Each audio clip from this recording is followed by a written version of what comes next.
does not, and the streak 103 continues. Aussie Pro competitors. clears the first stage for his 7th tournament in a row.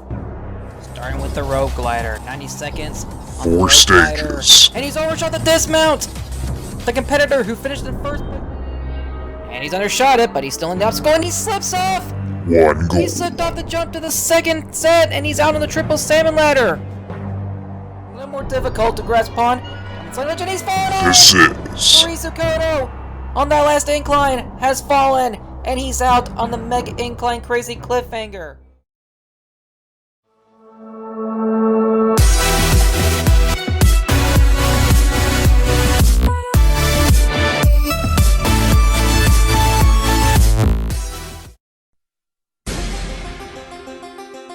Hello peoples, Bubba Ace here, and welcome to the 19th tournament of Ninja Warrior of Roblox.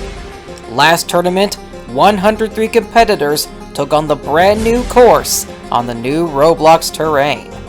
We saw some shocking fails and some shocking clears.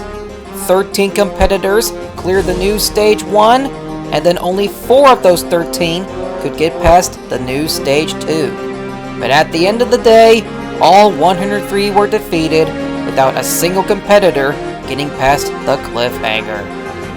But now a new tournament begins. This will be the final tournament to go past the 100 competitor limit, with 103 new competitors attempting the course.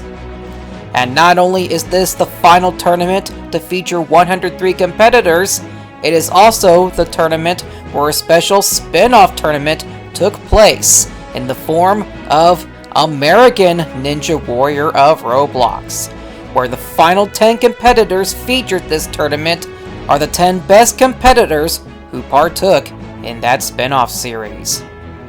And now that that's out of the way, let's get this tournament started. And as always, it begins on stage 1.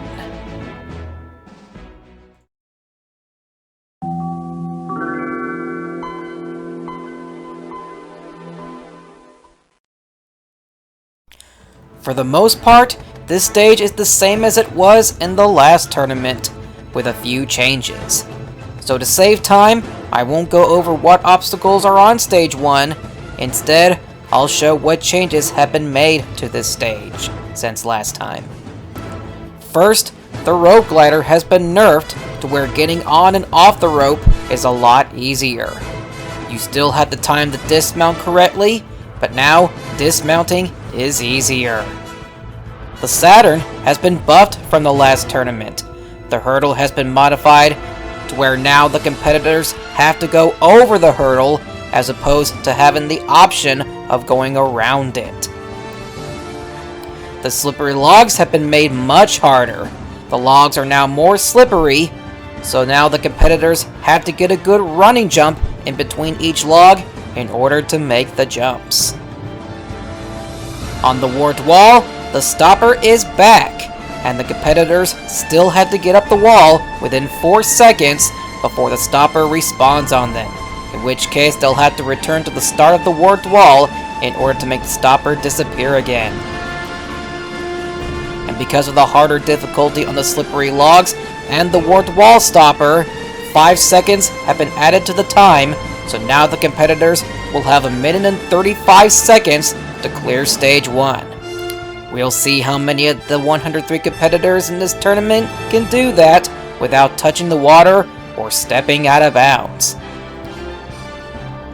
Alright, let's head down to the course where Tournament 19 is about to begin.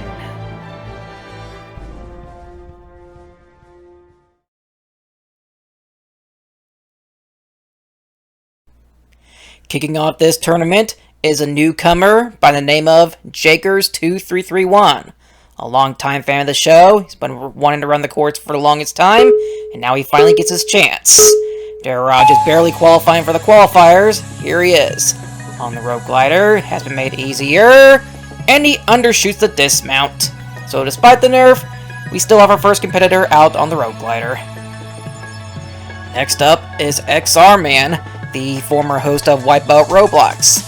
If you weren't around during that time, then you probably have no idea what I'm talking about. But nowadays, he goes by someone else, and is part of a different community. For his sake, I'm not going to say what it is, because he probably doesn't want someone like me talking about that. But anyways, on to the rolling boulder now. Going down the track nicely. And he misses the dismount.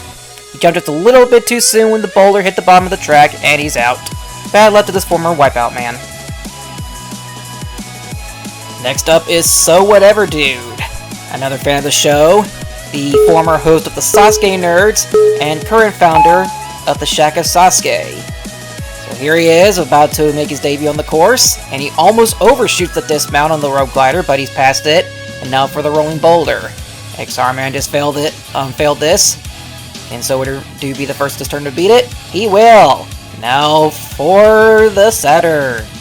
Gotta get over the hurdles this time, you can't go around anymore, but he does so, and he's beating the Saturn. Spinning rings now. Can he handle this? He will, and he's already onto the jumping spider. So this is already a great debut for this competitor. Alright, jumping spider, and he's onto it.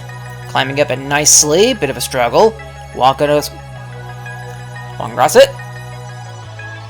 Getting through it slowly, but he still beats it. Gets climbed down, he's through it. Alright. Now for slippery logs. This has been made more difficult. Can he handle it? On the second log. He make the third. He will. And he ends up slipping off the edge of it. Maybe not exactly the edge, but the back of the log or something like that. Either way, he's the first victim of the buffed slippery logs. Looking at it again real quick, he successfully made the jump to the third log, and it looks like he wanted to get as close to the end of that log as possible to set himself up to jump onto the fourth log, but he had just a little too much momentum getting to the end and ended up jumping off the end of the log. It was still a good run, nonetheless. And next up is our first returning competitor on the course. It is Evil Denax, dressed like a king. I don't know what he's king of, but we'll see if he can become the king of Stage 1. I mean, considering he's failed the rolling boulder in the last tournament, and the third obstacle in his debut in Tournament 17, it'll be pretty difficult. Almost overshoots the dismount on the rope glider. Anyway, I'm not saying it's going to be impossible to go over him clearing Stage 1, as we've seen competitors go from failing early on Stage 1 to clearing Stage 1 before, but it's still difficult regardless. But he's on to the Saturn now, so if he gets past this, it'll be a new personal best, which he has achieved. So I guess he's king of getting personal bests? I don't know. Anyway, and he's past the spinning rings, and now for the jumping spider. Can he handle this? He's caught onto the jumping spider and climbing up it nicely. Can he get the walk across? Taking his time before making his move, and he does so. And he stopped again. You gotta get moving, dude. There is a time limit, and he ends up slipping off. So after all that prep time, it amounted to him slipping off. But still a good third appearance nonetheless. Alright, now we have another newcomer, Makoto Nagano 61. How many of those Makoto Nagano impersonators are there? Good grief, there's so many of them, it's not even funny anymore. It's getting rather annoying. I mean, anyway, he did get through the qualifier, so he earned a spot fair and square. Well, let's just see how he does on the course. He's got 95 seconds. He's only now starting on the rope glider, and he overshoots the dismount and he's out. Second competitor out on the rope glider. Next newcomer, Butter Pancake 61. Interesting name. Now let's see how he does on the course. Rope glider. And he also overshoots the dismount. Two straight newcomers out on the rope glider. Next up is regular Party Fun 64, making his 5th appearance on the course. He certainly hasn't been having fun on the course since his debut in Tournament 15, since he's fallen on the first obstacle twice, and the rolling boulder twice, including in the last tournament, but we'll see if he can conquer his nemesis and have a party about it later. He's on the boulder now. Can he finally conquer this? Gets the landing, and he's beating it, so this is a new personal best for him. But he wants to do better than that. He wants to get even further. Can he get past the Saturn? Over the hurdle. And he's beating it. Can he beat the spinning rings? Hasn't caused trouble for anyone this so far, and it's not going to start for him. Now for the jumping spider. He's onto it very quickly, I might add. Climbs up, going across. Getting a few safe jumps on it. Alright, can he successfully climb down? He will, and he's got about 40 seconds left. Still got time to clear, but he's going to want to hurry a bit, and he undershoots the jump to the second log on the slippery logs. That was certainly a fun run. Hopefully he'll have a party on getting far on this course. Next up is a familiar face from both the Roblox jumping community and the Halo jumping community.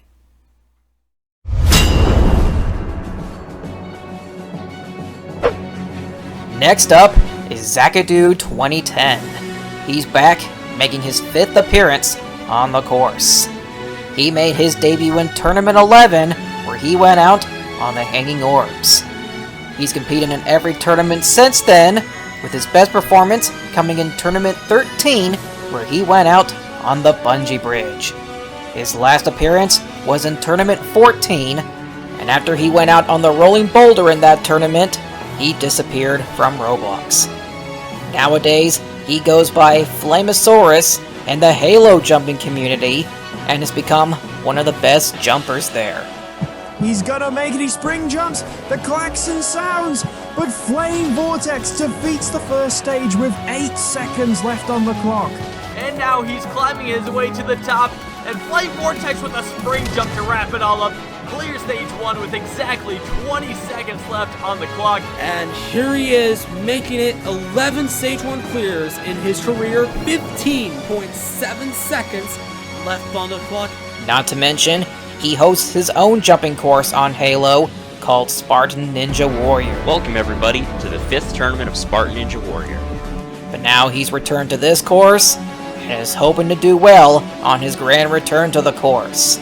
Let's see how he does. Alright. We're hoping to see him do well on his return to the course. 95 seconds, starting with the rope glider. Cameraman falls off the start platform, and Zakadu well overshoots a dismount on the rope glider. That is definitely not the return he was hoping for, but he's out on the rope glider. Before we proceed with the tournament, let's take a look at some of the runs to come. 3 of the final 10 competitors who finished in the top 10 of American Ninja Warrior of Roblox are regulars on this course. They've proven themselves on that, so hopefully they'll carry that success onto this course. Alright, now we're on to newcomer Quixility. I believe that's how you pronounce it. I apologize if I mispronounced it. Anyway, let's see how he does on his first attempt at the course. He'll also have 95 seconds.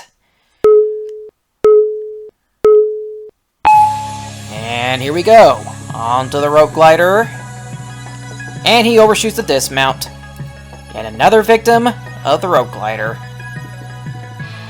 From one newcomer to another, this is Antler_Buddy, who has a Sonic the Hedgehog shirt. That has nothing to do with antlers. Or maybe he's just a buddy to antlers. I don't know. Almost overshoots the dismount. Anyway, he's past it for now for the rolling boulder. Now we'll handle this. He'll handle it nicely. Straight for the Saturn. Successfully over the hurdle. And he's past the Saturn. Spinning rings. And they're still not causing any trouble so far. And he's paused for a minute. Now for the jumping spider. He's caught onto it. He's still got a minute left, so he's doing really well on this course. Prepping each jump. Gets a safe jump there. And now for the climb down. And he's past the jumping spider. Plenty of time left for the slippery logs. Can he be the first person to beat this? No, he will not. He will undershoot the jump to the 4th log, and he's out. Almost had it, but not quite. And he's onto the rope glider. Following that, we saw 4 more newcomers take on the course, and all of them met their end at the rope glider. I was about to say it doesn't have a float, but apparently it did at the end. all of them overshooting the dismount. So despite the road glider being made easier, it has already ended the runs of 9 of the first 14 competitors. Beat the road glider. He will not, he'll just overshoot it. Not by much, but he's still out on it. And now on the start platform is a familiar face making his grand return to the course.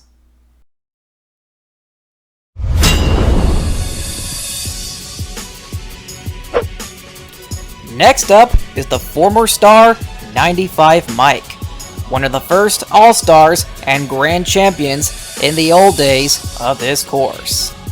He made his debut in Tournament 2, where he went out on the jump hang. What happened next in the following tournament is something no one could have predicted. He not only conquered his nemesis, but he also cleared the first stage. But he took that achievement even further by clearing the second stage and the third stage to become a Stage 4 finalist. Even with all odds against him, he managed to find the strength and determination to climb the tower and achieve total victory to become a Grand Champion. Unfortunately, that would be the only time he'd see success on this course, as he would then fail the first half of Stage 1 in 4 of his next 5 appearances, with Tournament 6 being the closest he'd get to clearing Stage 1 for a second time. Following the course's next renewal in Tournament 8, he would be one of the 4 stars on the course to go out on the first obstacle of Stage 1, and that was the last time we saw him compete. But now he's back, after missing out on the last 10 tournaments, and ready to take on the course once again, hoping to reclaim his status as one of the top competitors on the course. Needless to say, the course has evolved quite a lot since he last appeared. Anyway, let's hope that doesn't really affect how we view him. And, ooh, almost ends up bouncing off the dismount, or somewhat overshooting it. Anyway, he's past it, so he's already doing better than he did in his last appearance. All rolling bowling now. This did take him out in Tournament 5, but not this time. And now for the Saturn. You get past this. He's over the hurdle, and he's beating it. Ring almost catching up to him. Speaking of the rings, he's on the spinning version now, and he's past that. So he's doing great on his return. He pauses for a minute for some reason. Now for the jumping spider. He failed another variation of the jump hang on his debut. But now he's climbing up it. Carefully jumping across. Getting each jump right. Oop. Gets a safe jump after the climb down. And he's past it. He's still got 40 seconds. He's still got time to clear, but he may want to pick up the pace considering that he's on the slippery logs now. And this has been causing trouble for competitors. Can he be the first to beat it? Oh, almost overshoots the third log. And he's caught to the fourth log, and he's got the dismount. He's the first competitor in this tournament to get past the slippery logs. Now for the wart wall. Can he get this? He can't do it in 1. Down to 20 seconds. He's going to have to get up on this now if he wants a chance of beating Stage 1. And he does, but he's really got to hurry. He's on the giant swing now. Stop. Get moving, Mike. Come on, you're so close. The Klaxon sounds. He's onto the cannonball climb. Come on. Don't stop. You got to keep climbing. Less than 5 seconds, and no! He ends up slipping off the jump to the 4th cannonball on the cannonball climb. He was doing so well, but he's out. He was doing so well on the first 4 obstacles, but on the climb up the jumping spider, he started to slow down. But he still managed to get past the halfway point of Stage 1 for the second time since he achieved total victory. And he also became the first competitor this tournament to defeat the slippery logs. But unfortunately, that was when his time started to expire. On the cannonball climb, he tried to do a backwards jump onto the 4th cannonball, which is not the way to do this obstacle, but he had to try since his time was almost up. So even though 95 Mike has failed to beat Stage 1 yet again, it's still great to see him back and doing so well for the first time since Tournament 6. And hopefully, that won't be the last time we see him on this course. Before we proceed to the next competitor, here's a look at 3 more competitors who will be running late on Stage 1. These three are veterans on the course. All but one of them have cleared the first stage once. They're all hoping to add another stage 1 clear to their record. We'll see if any of them can do that later this tournament. Now on the course is newcomer William Tube HD 123. I believe he's a newcomer. Maybe he was formerly known as William O227, and if that's the case, then he's actually a regular who last competed in Tournament 10. He's making his second appearance in that case. Not really too certain, so I'm going to right now state it as a newcomer.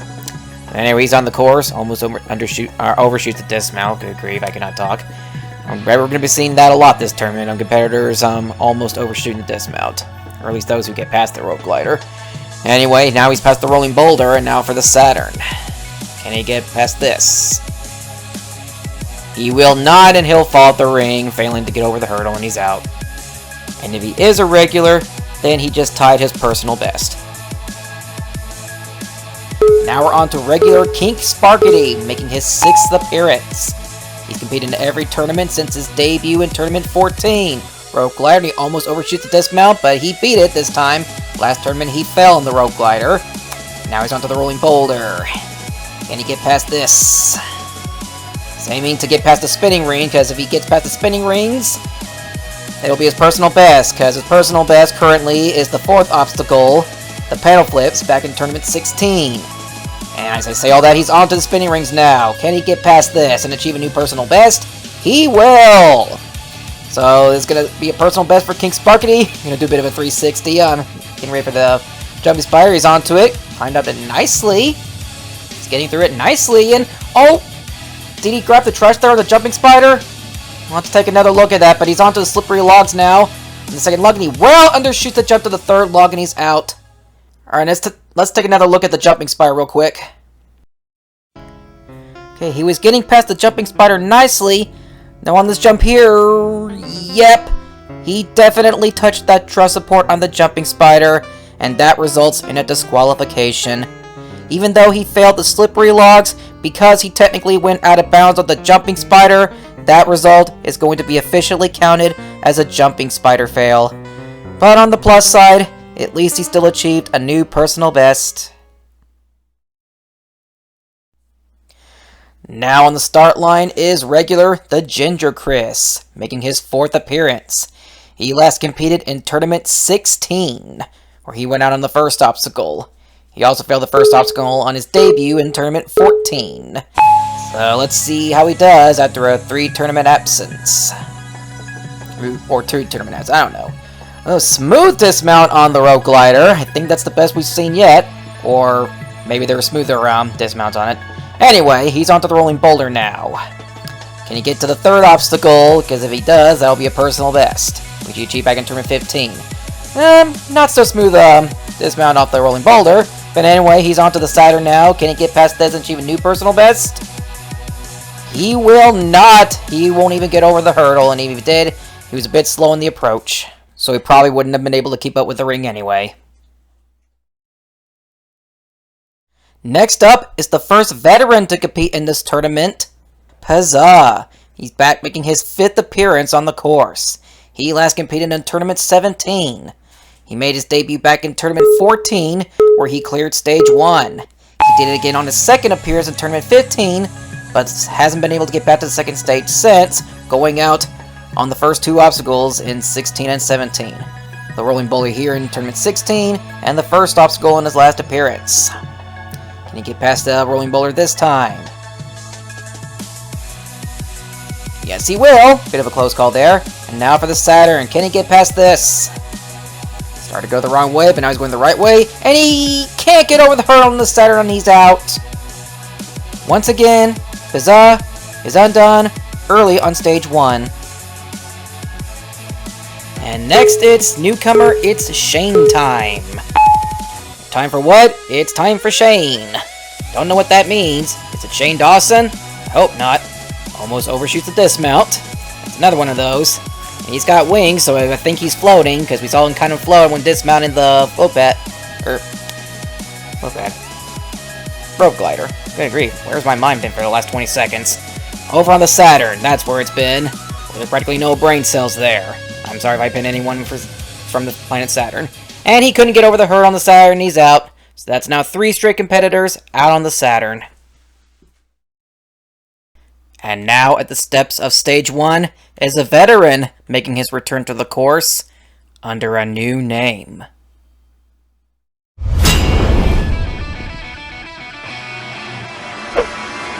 Next up is veteran Spectre _ of Communism, making his 6th appearance on the course. In the past, he was known as Weatherboy 1102. He made his debut back in Tournament 6, where he was undone by the Step Pillar. And he was one of the few competitors in the course's history who went from failing the first obstacle on his debut to clearing the first stage on his 2nd appearance, which he did in Tournament 7. In Stage 2 of that same tournament, he was beaten by the Unsteady Planks. After that, his Stage 1 demons came back to bite him as he missed Tournament 8 and was beaten by the first obstacle in Tournaments 9 and 10. He didn't compete again until Tournament 13, where he was then beaten by the Rolling Boulder. And until now, that was the last time we saw him on this course. And with a new identity, he hopes to conquer his Stage 1 demons and return to the 2nd stage once again. Spectre _ of Communism. Why he went with that name, I don't know. You know, whatever makes him happy, I guess, or something. But anyway, here he is on the course. Rope glider. Gets through that very nicely. I think that was the best dismount off the rope so far in the tournament. Anyway, and now for the Rolling Boulder. This took him out in his last appearance, and he's passed it. And now for the Saturn. Can he handle this? It's onto it now. And too close to her, but he still managed to get over it and got a bit of a little sky boost past it, or something like that. He's already past the spinning rings, and now for the jumping spider. Can he handle this? He failed the spider walk on Tournament 7, so got a bit of a lag spike in the air, but he's getting past the jumping spider, and he's through it, and he's still got plenty of time left. Now for the slippery logs. This has been causing troubles for everyone who's made it here so far. Getting good running jumps and maintaining his balance. Almost went for the 4th one, and now he does, and ooh, bit of a close call. It is possible to fall in between that last log and the dismount, but he avoided that mistake, and that would have been tragic. Alright, Wardwall struggling with it, and he somehow managed to get up it on the 2nd attempt. Close call there. Now onto the Tarzan vault. And so came on climbing up it nicely. Still got time left, and Spectre is going to clear the first stage for the first time since Tournament 7. On his return to the course, he beats the first stage with 10.8 seconds left. Let's look at it again. He conquered his Stage 1 demons by first getting past the rope glider and then getting past the obstacle that took him out on his last appearance. He had a very interesting way of getting over the hurdle on the Saturn, but since then it was smooth sailing, aside from that near fall at the end of the slippery logs and taking 2 attempts to get up the warped wall. But after all that, he still managed to clear with time to spare. And this returning veteran has become the first competitor this tournament to clear the first stage. Congratulations, and welcome back.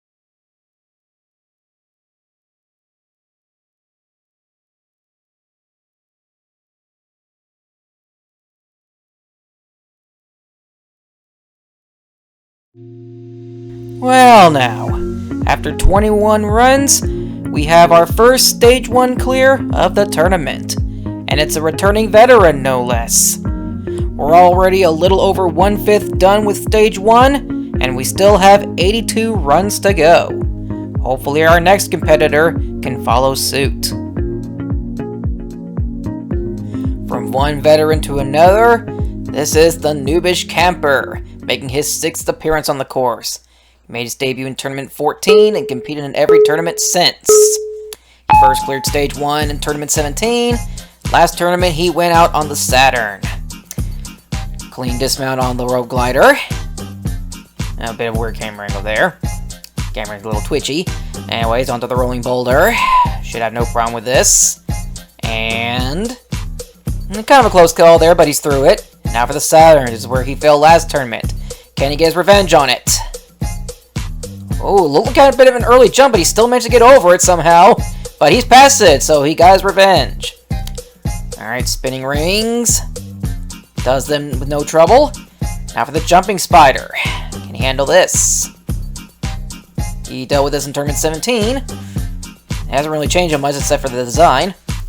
Climbed up it nicely and ooh, almost undershot the jump to that peg, but he's past it.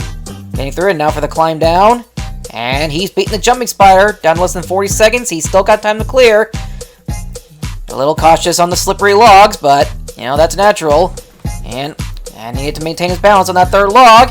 But he's on to the 4th, and bit of a lag spike, but he's beaten the slippery logs enough for the wall. Can he get up this in 1? Yes, he will. Now for the giant swing. Successfully swings on to the Tarzan vault, and onto the cannonball climb, and now he's just got to climb up. Can he do it? He will, and the Noobish Camper is going to clear Stage 1 for the 2nd time in his career, and does it with 8.4 seconds.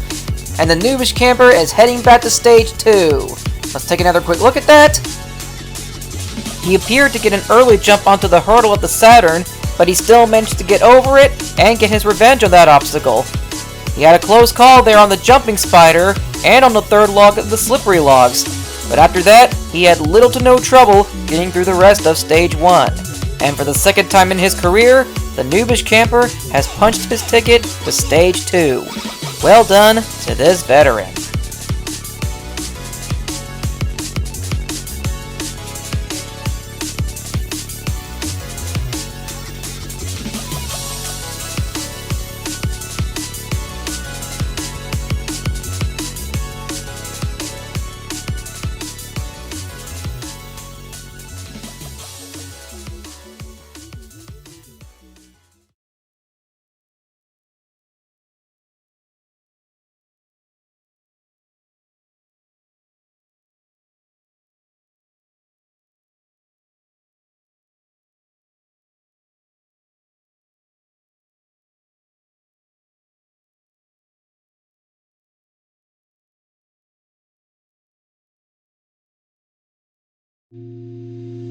Well, this is nice to see. Back-to-back Stage 1 clears, and by 2 veterans.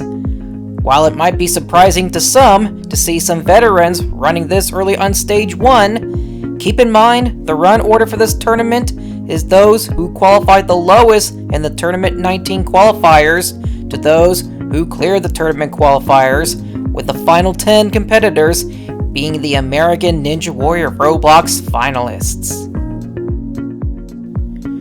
Now we're moving on to regular Dino 4564, making his 2nd appearance. He last competed in Tournament 17, where he went out on the broken cycle. It's no longer on the course, so if he wants his revenge, he's gonna have to get past the Saturn, which is the new 3rd obstacle. Alright, he's on the rope glider, and he well overshoots the dismount, and he's out. Now we're moving on to our 4th veteran this tournament, the Cookie Gamer 101, making his 12th appearance. He made his debut in Tournament 3 under the name Full House Joey, and get moving, dude. The lamp's already lit up. Get moving. Yo, start.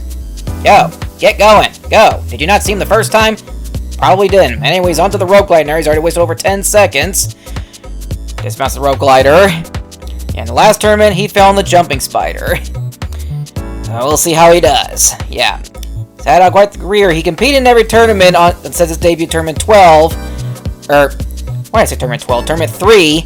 12 since it's the 12th appearance. Anyway, onto the Saturn. Over the hurdle. In Tournament 3, he competed under the name Full House Joey, and he undershoots the second ring on the spinning rings. He's the first victim of the spinning rings this tournament. Alright, stepping away from the veterans and the regulars for a bit, let's head to a newcomer, McPatty117. Let's see how he does on his debut. 95 seconds, rogue glider, flying down nicely, and he just overshoots the dismount. And now we have regular Chris is a cool dude, making his 7th appearance. He made his debut in Tournament 8, and competed in every tournament until Tournament 11. Since then, he's only been able to compete at random intervals. This just happened to be one of those random intervals. His last appearance was in Tournament 17, where he went out here on the rolling boulder. Can he be it this time? Yes, he will. Now for the Saturn. I want to believe that his personal best was the bungee bridge in Tournament 13, which was the 6th obstacle at the time, I believe. Well, it doesn't matter because he's out on the spinning rings.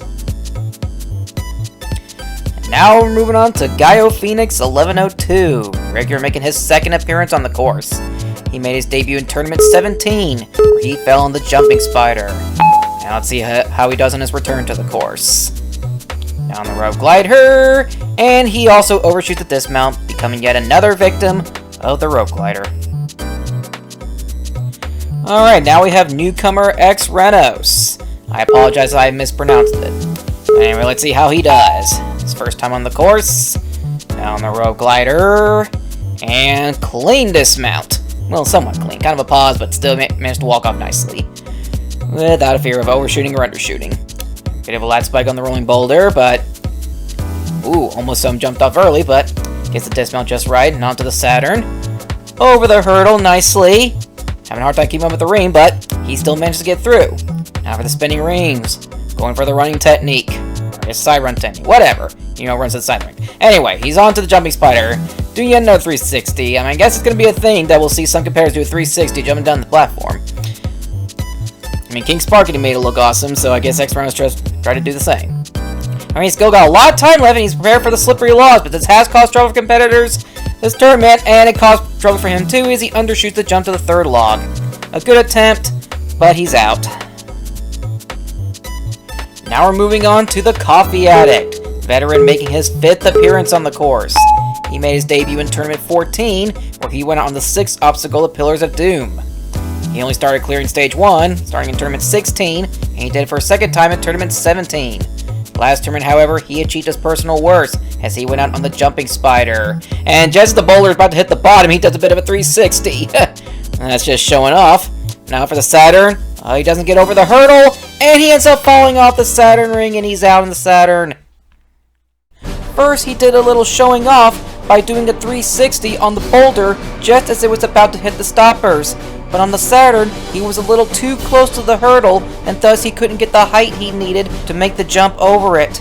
And for the first time in his career, the Coffee Addict has fallen on the first half of Stage 1. That's really unfortunate.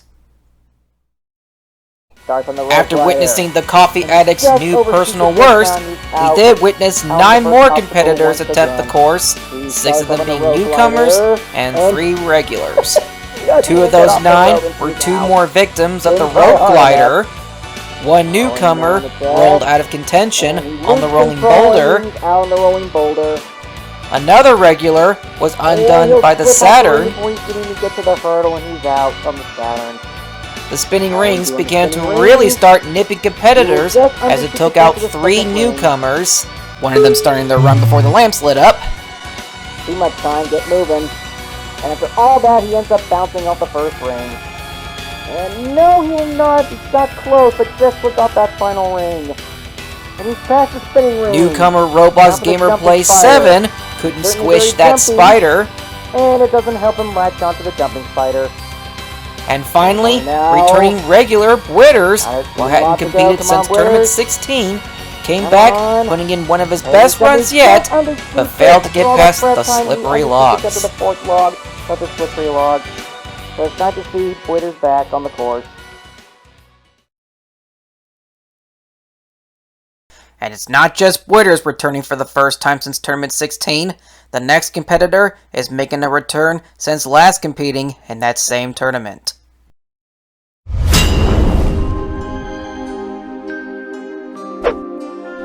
Now on the course is former star Young CJ XII, back for his 7th appearance. When he made his debut in Tournament 3, he went by the name Seiju10. On his debut, he put on one of the best newcomer performances by getting to the final obstacle of Stage 3.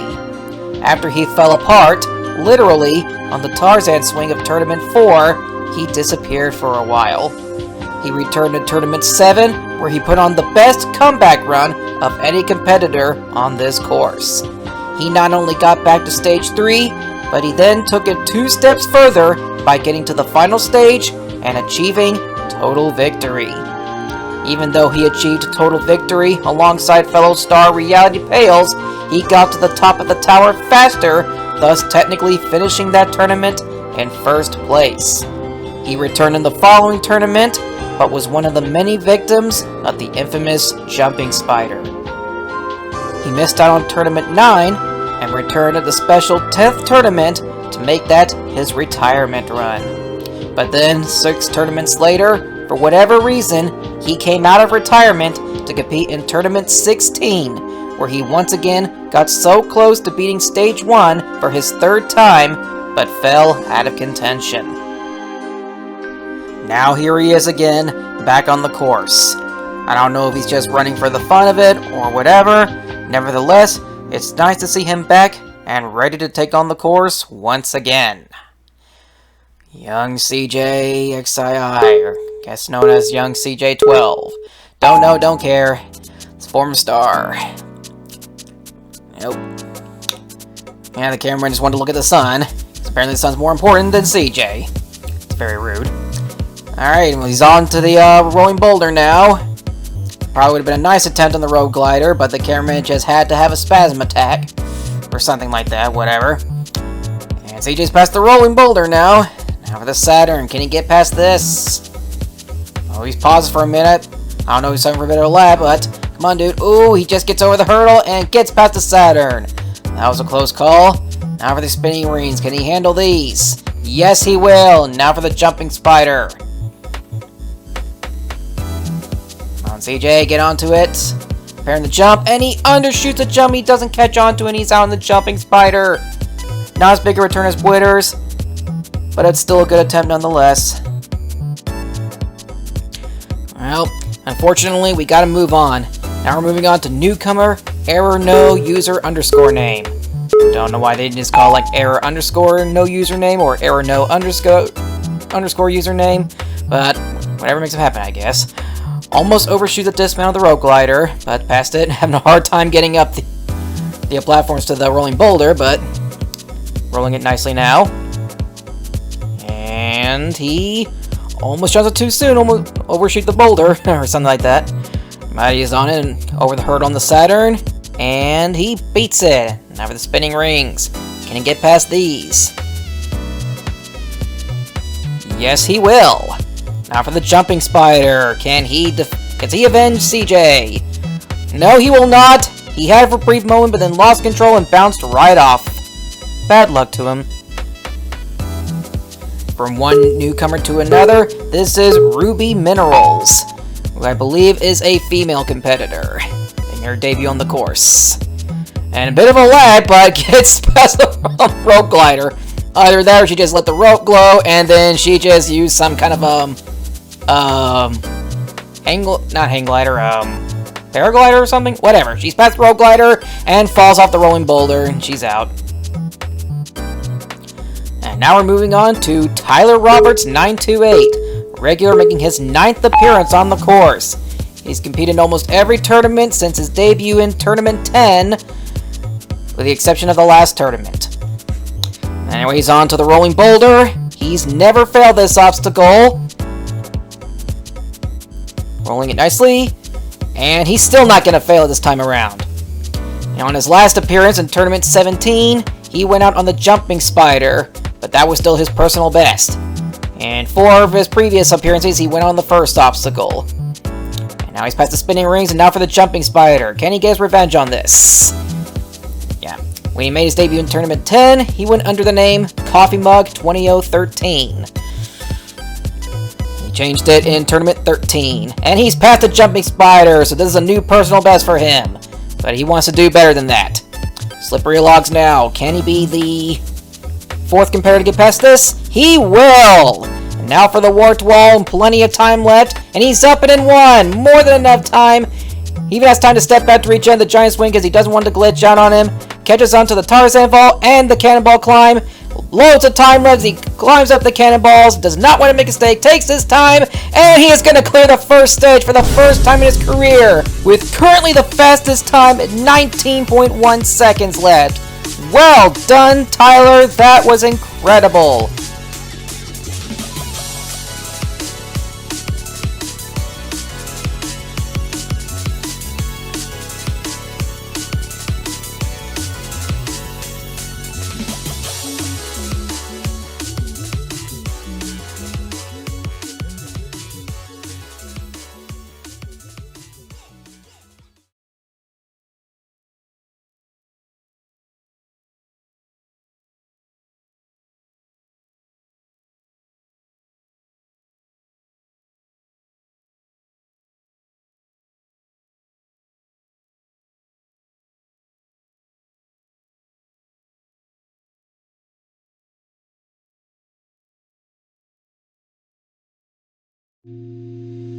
Alright, before we continue, let's have a look at the final 3 competitors who will be attempting this course near the end of Stage 1. They're all-stars of this course. Well, technically 2 of them are all-stars, while 1 is a former star. I don't want to spoil the big reveal until it happens, but you can already guess who the final 2 are. They'll be hoping to not only represent the American Ninja Warrior of Roblox competitors, but the competitors running this tournament in general. After seeing Tyler clear the first stage for the first time in his career, the next 12 competitors weren't so lucky. 1 returning regular and 4 newcomers were undone by the rope glider. And he overshoots the dismount on the rope. And he doesn't make it count if he just barely overshoots the dismount on the rope glider. Regular, totally not Monokuma, was totally not into the rolling boulder. Newcomers Zigzagoon B and the Silent Cook were encountered by a wild Saturn hurdle and fainted. Wolfkeeper 432 couldn't keep out of the water via the spinning rings. Then 2 more newcomers were 2 more victims of the jumping spider. 1 who overshot the jump onto the first block, and another who didn't seem to know how to attempt this obstacle before he eventually got onto it, but couldn't get the walk across. And then finally, regular Rohai did much better this time around by getting past the rope glider before eventually slipping on the slippery logs. Man, in the last tournament, the slippery logs didn't pose much of a threat, as it only took out 3 of the 22 competitors who got to that obstacle. But due to it being made more difficult in this tournament, it's now taking out twice that amount. Sure, there have been only 10 competitors so far who made it to the slippery logs, but still, for an obstacle that's ended the runs of all but 4 competitors, is still quite an accomplishment, especially since we're just only a little over halfway through Stage 1. And it's also worth noting that 3 of the 4 competitors who beat this obstacle would go on to beat the rest of Stage 1. Alright, time to move on. We're on to regular Braver Coolio 02. Regular making his 3rd appearance on the course. He last competed in Tournament 8. So it's amazing that it's a competitor who has competed since then. Kinda like 95 Mike. Well, he's past the first obstacle, which is where he fell on his last appearance. Of course, at the time, it was the ramp climb. Anyway, rolling boulder, and ooh, almost falls on it. But he's past it. Yeah, his debut was back in Tournament 5, where he went out on the 5th obstacle, which at the time was the ramp jumps. Totally different from the ramp climb. Alright, We're now going to skip ahead to the 5th obstacle, which is now the jumping spider. Caught onto it. Now for the climb up.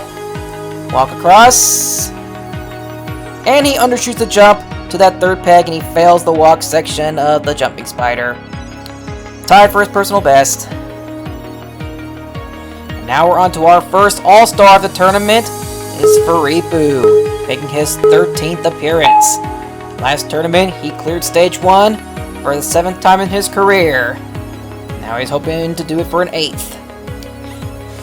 Is that pretty much the thing this tournament?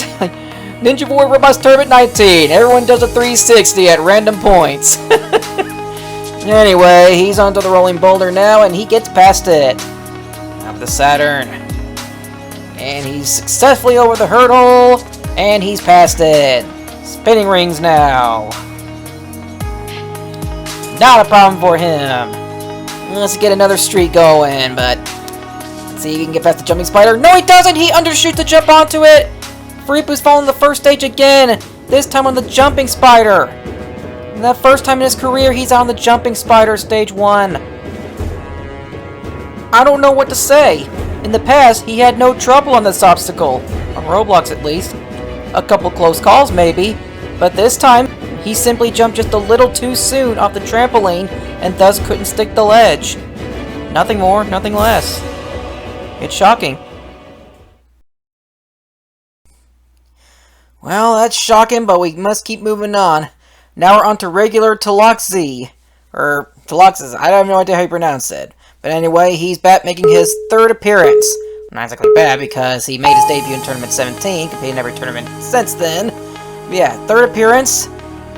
Alright, first obstacle, and he's finally beaten it! In his first 2 appearances, he went out on the first obstacle. And on his debut in Tournament 17, he went by the name Deranged_Talox. You know, minus the Z at the end. But anyway, he's doing great on his 3rd appearance, because he finally got past the first obstacle, which he failed in his first 2 appearances. Past the Satyr, and now for the spinning rings. Can he handle this? Yes, he will. And now for the jumping spider.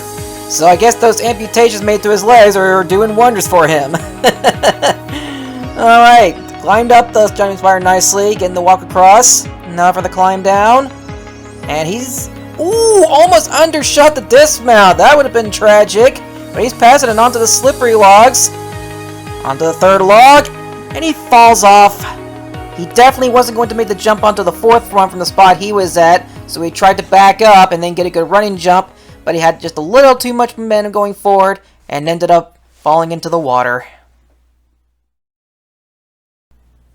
Well, next up is a newcomer by the name of Xavier. I believe that's the correct pronunciation for it, but it's just spelled in an odd way. Who am I to talk? Anyway, Xavier. Debut on the course. 95 seconds. Rope glider.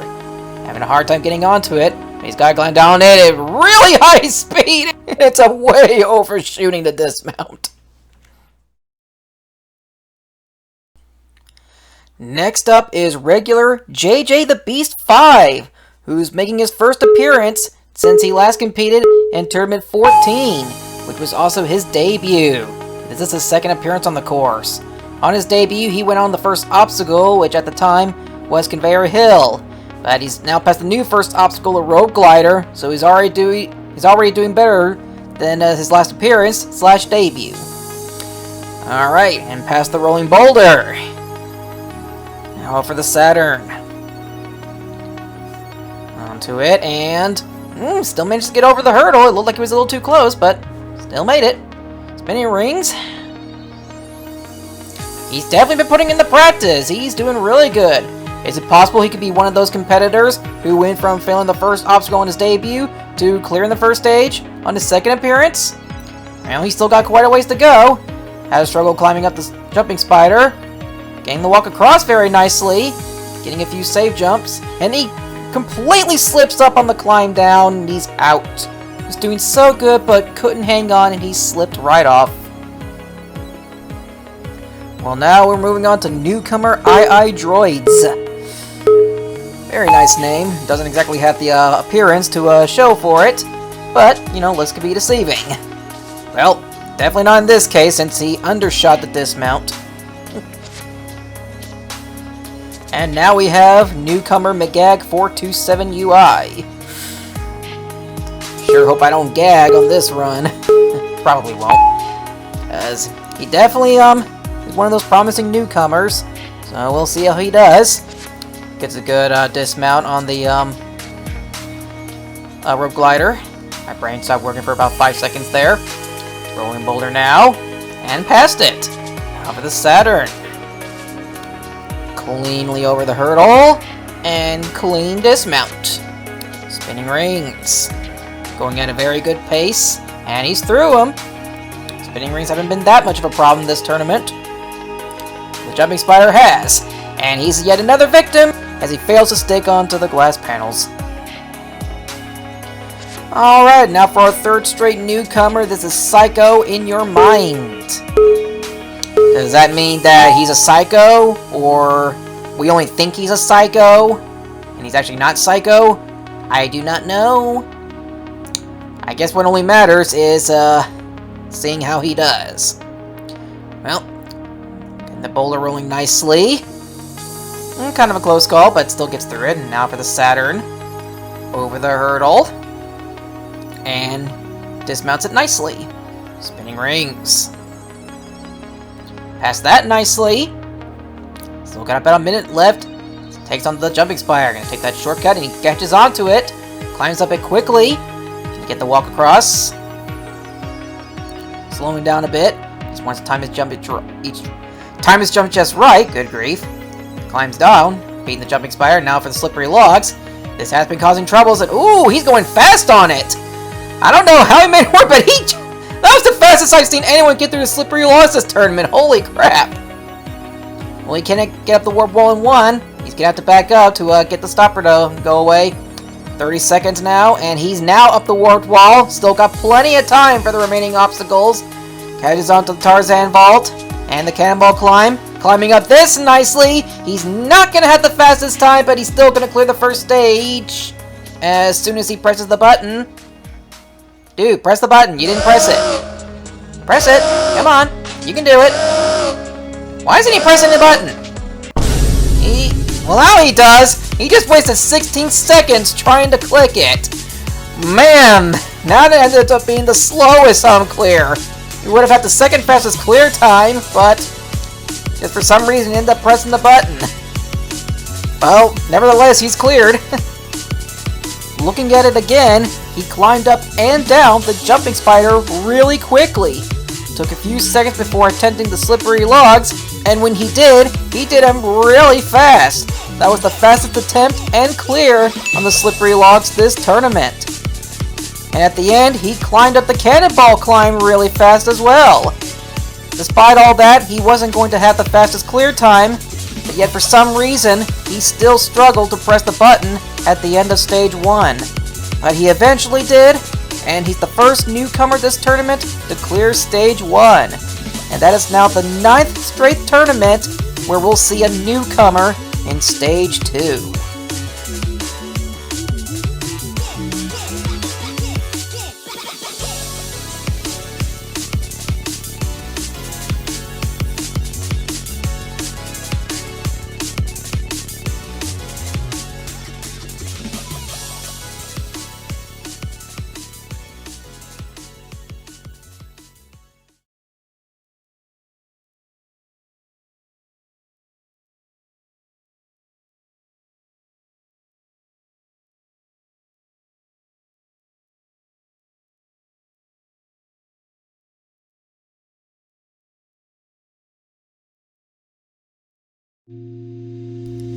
"62 runs down, 41 to go.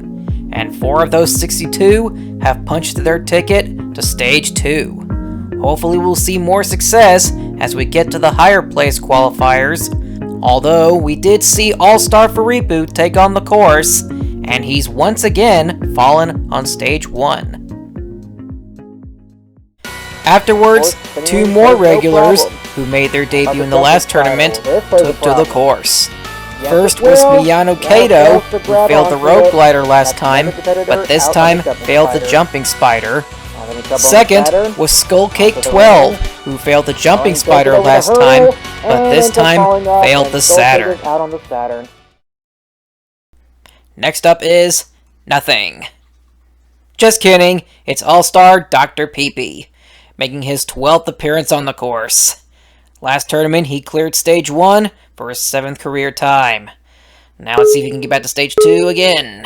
He saw his fellow All-Star Faripu go, now he wants to avenge him.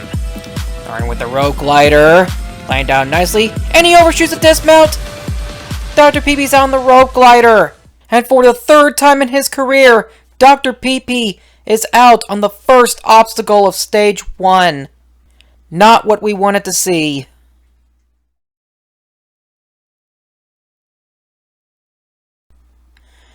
Alright, well now we have to move on. This is now regular Bill X Ben, making his 4th appearance on the course. He's been competing in every tournament since his debut in Tournament 16. And in each appearance, he's gone one step further on the course. His last time he went out on the spinning rings. So, it's expected to see him get to at least the jumping spire this tournament. But, we'll see. Anyways, onto the rolling boulder. He's yet to fail this obstacle. And it's almost like it was going to start here, but it doesn't. Now for the Saturn, and he's over it. And, bit of a laggy run, but doesn't seem to be hurting him too bad. Alright, spinning rings, and he's through them, so, yep, I was right. This is a new personal best, and he's gotten to at least a jumping spider, and he just overshoots getting onto it. Well, at least I got my prediction on how he'd get to it. So that's something. Now up is regular DGS QZXY, otherwise known as DGS Quizixie, making her landmark 10th appearance. Made her debut in Tournament 4, competed on and off since then. On her last appearance in the last tournament, she went on the spinning rings. Her personal best is the 8th obstacle in Tournament 14 with the speed rocket. Even though she kind of timed out on that obstacle, she still had a pretty hilarious fail on it. Or at least the way she went out. Anyway, she's now onto the Saturn. Over the hurdle. And clears on the Saturn. Now for the spinning rings. This is where she failed last time. Taking a more cautious approach on it. And wait for the second ring. There we go. And she's through him. Now for the jumping spider. Can she get through this? Preparing for the jump. And she still ends up undershooting it and she's out. No personal best for her. And now we're on to Ryo Matachi, back making his 8th appearance on the course. He last competed in Tournament 10. He's finally back after an 8 or 9 tournament hiatus. And throughout his career, he's fallen on either the first or the third obstacle. Fell on the first obstacle 4 times, and the third obstacle 3 times. And for the first time in his career, he's out on the rolling boulder. First time for everything, and on his return to the course, he's fallen on the boulder. Next up is newcomer Kenji _ Takahashi. Yeah, not to be confused with Kenji Takahashi, who was a veteran who cleared Stage 1 the last tournament and made it to Stage 3 as well. This is actually a different Kenji Takahashi. So basically someone else playing under the same name, only difference having an underscore between the Kenji and the Takahashi. Anyway, so far on his debut, he's doing quite well. Getting to the Saturn, he's over the hurdle. And he's beaten the Saturn. Now for the spinning rings. So this is a really good newcomer performance. Kind of similar to the other Kenji Takahashi, who got to Stage 3 on his debut. Can this Kenji do the same? Jumping spider, catches onto it. Then gonna climb up. Now for the walk across. And undershoots the jump to that second peg on the walk section. Bad luck to him. Now we're on to regular Walter XD, female competitor making her 3rd appearance on the course. She's competed in every tournament since her debut in Tournament 7. On her debut, she went out on the final obstacle, the disc climb. Last tournament, she went out on the jumping spider. So let's see if she can improve upon that this time. Gets past the rolling boulder with no trouble. Now for the Saturn. Easily over the hurdle, and easily gets through it. Spinning rings now. Bit of a lag. but still handles the spinning rings nicely. Now for the jumping spider. She failed this last time. Does a 360. Catches onto it. She's climbing up. Now for the walk across. Gets a safe jump. And undershoot the jump to that peg as well, and she's also out of the jumping spider. Now she's fallen on it 2 tournaments in a row. And now on the start line is 2005 Cheeseburger, competitor 71. Regular making his 5th appearance on the course. Bit of a lag on gliding down the rope glider, but he gets through it. He's competed in every tournament since his debut in Tournament 15. Came so close to clearing Stage 1 in Tournament 16, but went out on the Pillars of Doom. The last 2 tournaments, he went out on the first obstacle and 3rd obstacle respectively. But this time he's past the 3rd obstacle, the Saturn. That's where he failed last time. Spinning rings, and... I'm not sure what happened there. It was pretty laggy, but it looked like he kind of slipped off the left side inside the 3rd ring, got caught by the back end front of that ring, got launched into the air by it, and he could have gotten to the end of the ring and possibly cleared the obstacle had he kept going forward, but he wasn't certain where he was, so he tried to go back, but ended up falling right down the middle of the ring and into the water. Still an unfortunate way to go out, but at least he beat the Saturn this time.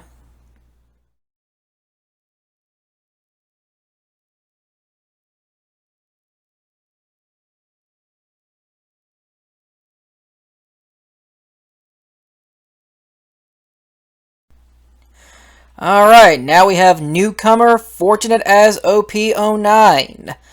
A pretty big fan of the show, and now finally gets his chance to compete. Let's see how he does. 95 seconds for him. As time begins, grabs the rope very gently, climbs down it nicely, and beautifully dismounts the rope glider. Rolling boulder now. How do we do here? Guy rolling nicely. And he ends up falling in between the space of the edge of the boulder and the dismount platform as the boulder was starting to roll back at the end of the stopper.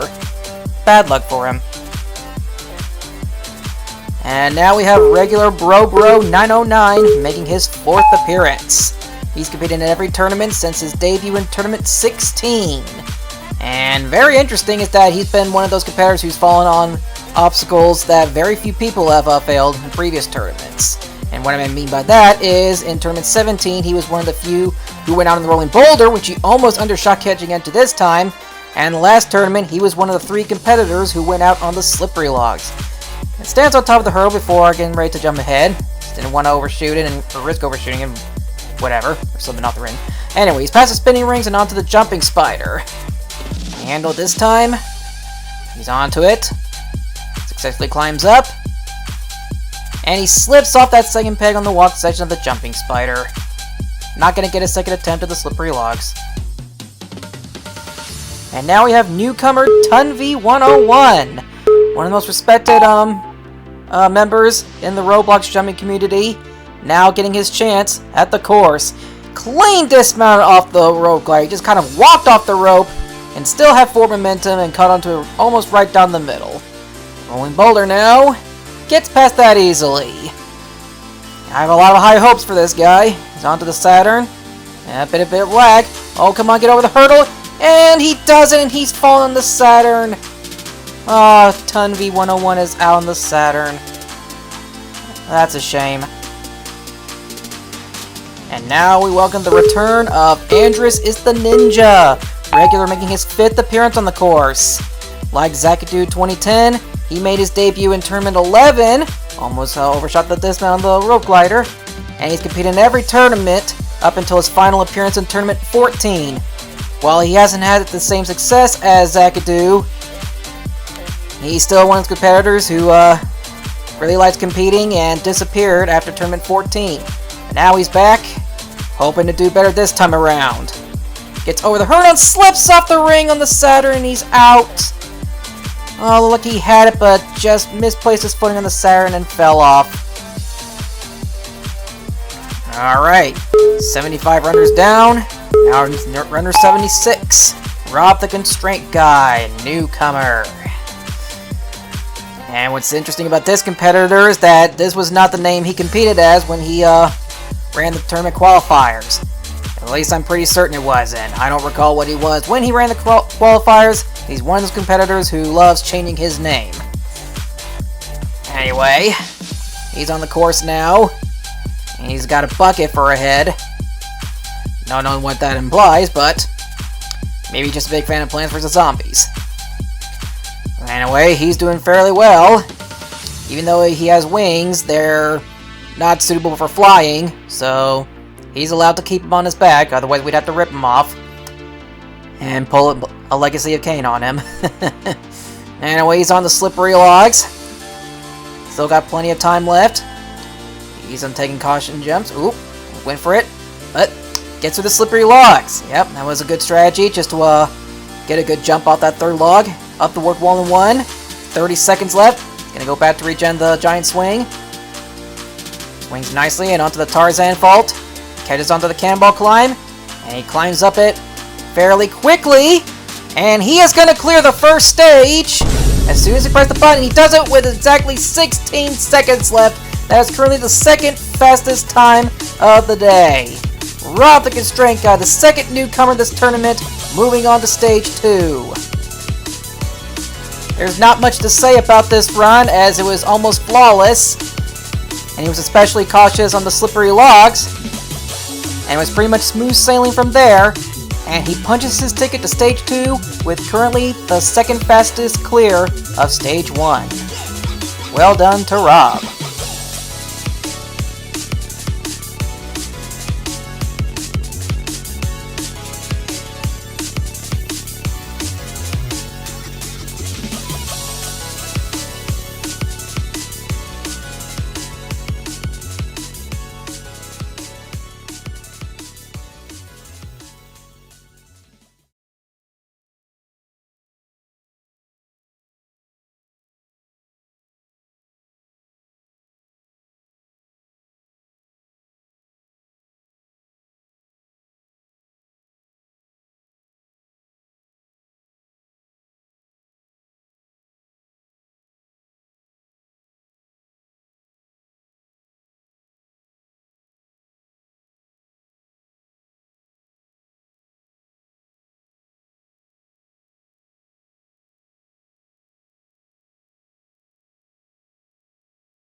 Okay now, we're 3/4 done with stage 1, and we have 5 competitors moving on to stage 2.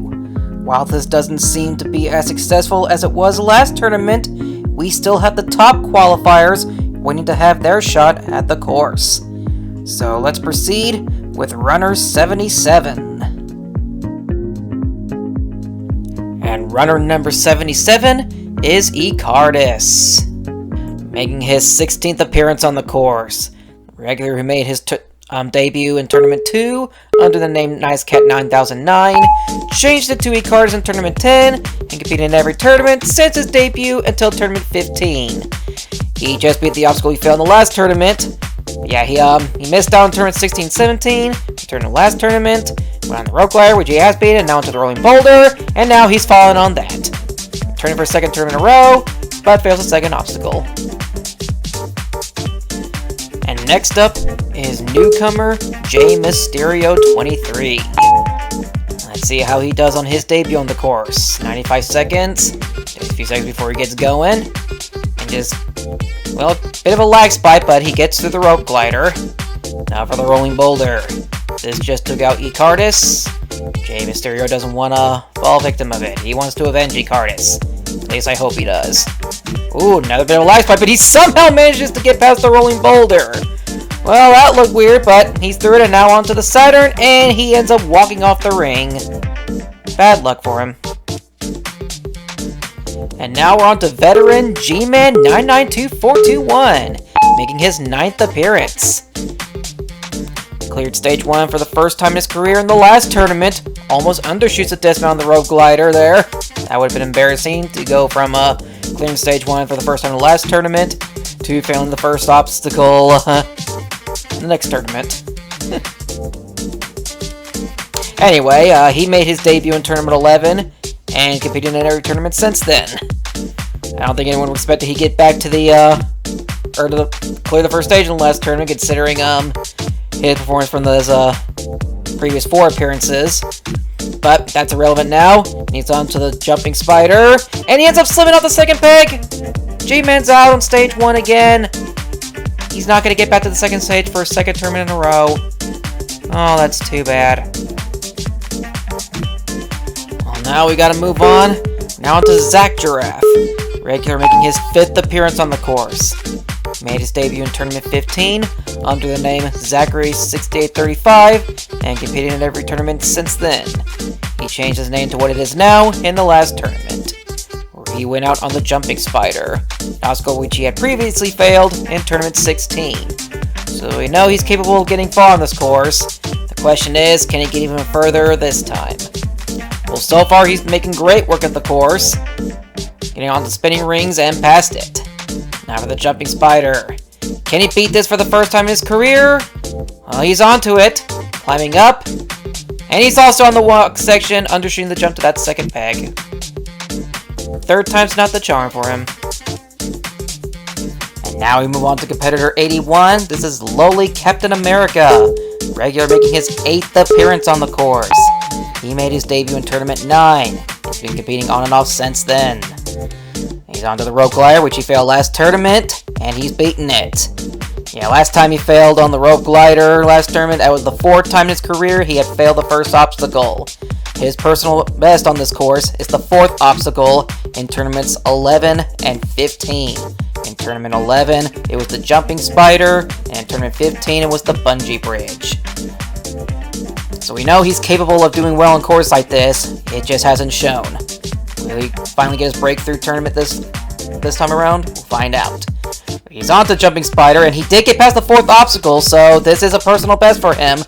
But, you know, he did fail this in Tournament 11, back when it was the 4th obstacle, so obviously he wants to get his revenge on it. He's making great work of it, getting a few stage jumps, and he's beaten it! He has conquered his nemesis, and already well achieving new personal best. He is onto the slippery logs, which has been causing trouble, and it's going to cause trouble for Lowly as well. He's going to be yet the next victim of the slippery logs, but at least he got a new personal best, and that is his best run on this course yet. And now we have Tobiz12345, veteran making his 7th appearance on the course. He made his debut in Tournament 13. He cleared stage 1 for the first time in his career in Tournament 17, and in the last tournament he went out on the jumping spider. So hopefully that doesn't continue, and that his stage 1 clear in that Tournament 17 wasn't a fluke. Well, anyway, he is on to the rolling boulder, and he is past it. And now for the Saturn. Had no trouble with this last time. Surely it won't be a problem for him this time. It will not. He's over the hurdle and makes the jump. Spinning rings now. And he's past it. Now for the jumping spider. This took him out last tournament. He ended up overshooting the jump to the second peg, where he's getting forward momentum. But he carefully jumps the time now, getting some safe jumps because he does want to get that forward momentum. Carefully climbs down, and he's beating the jumping spider. Slippery logs now. Can he beat it? He goes, and he is through him. And now for the warped wall. Still got a lot of time left. He's up the warped wall in one jump. Giant swing. Catches the Tarzan vault. And catches the cannonball climb. And now for the climb up. This is only cost trouble for one competitor this whole tournament. And it's not going to be trouble for Tobiz. And he clears the first stage for the 2nd time in his career, and he is going to do it with currently the fastest time at the tournament so far at 20.1 seconds. Well done, Tobiz. Last time he went out on the jumping spider, but this time he beat it, handling it more cautiously. He had absolutely no trouble with both the slippery logs and the warped wall. None of the remaining obstacles, honestly. And he's heading back to the second stage with currently the fastest time.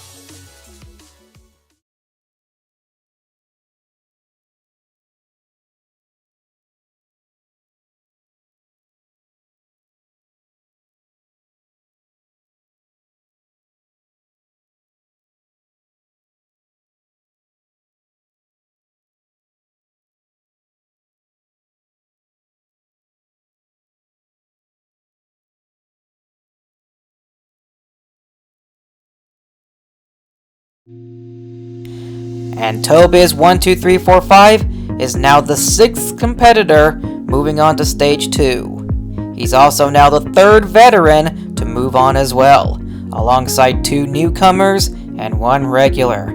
There's still 21 competitors left to go, so let's continue. And now we're on to regular Always Bounces, making his 3rd appearance on the course. Doing an amazing intro. Anyway, he made his debut in Tournament 17, where he went out on the 3rd obstacle, which at the time was the broken cycle.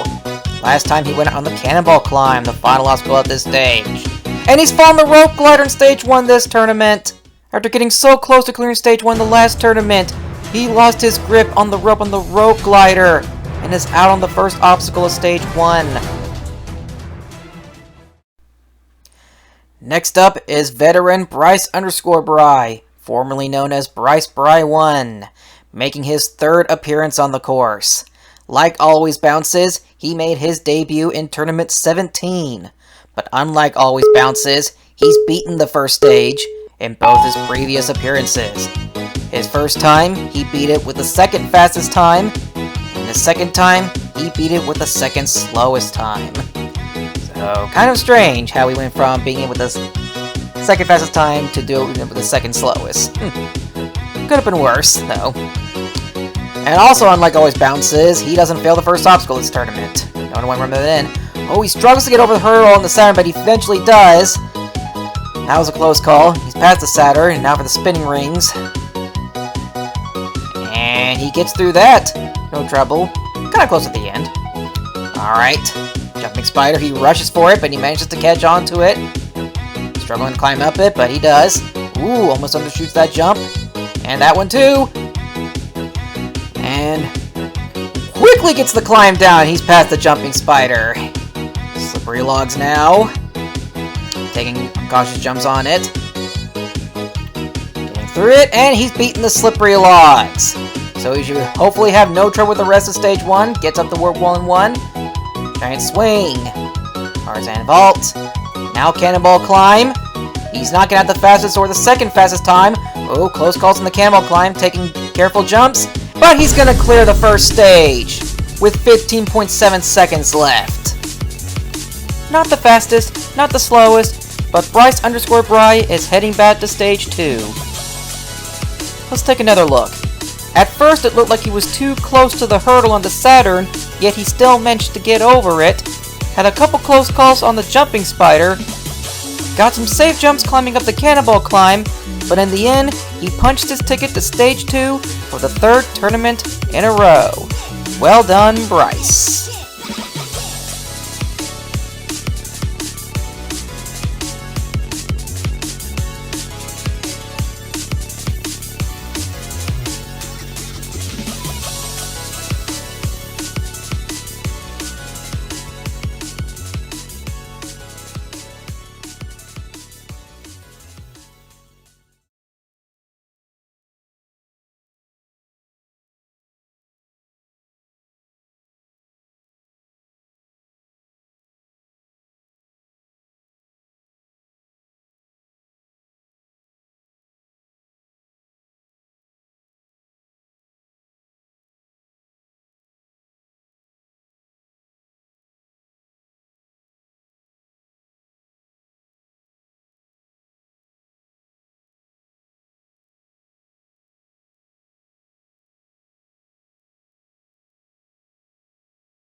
And that's yet another veteran moving on to Stage 2.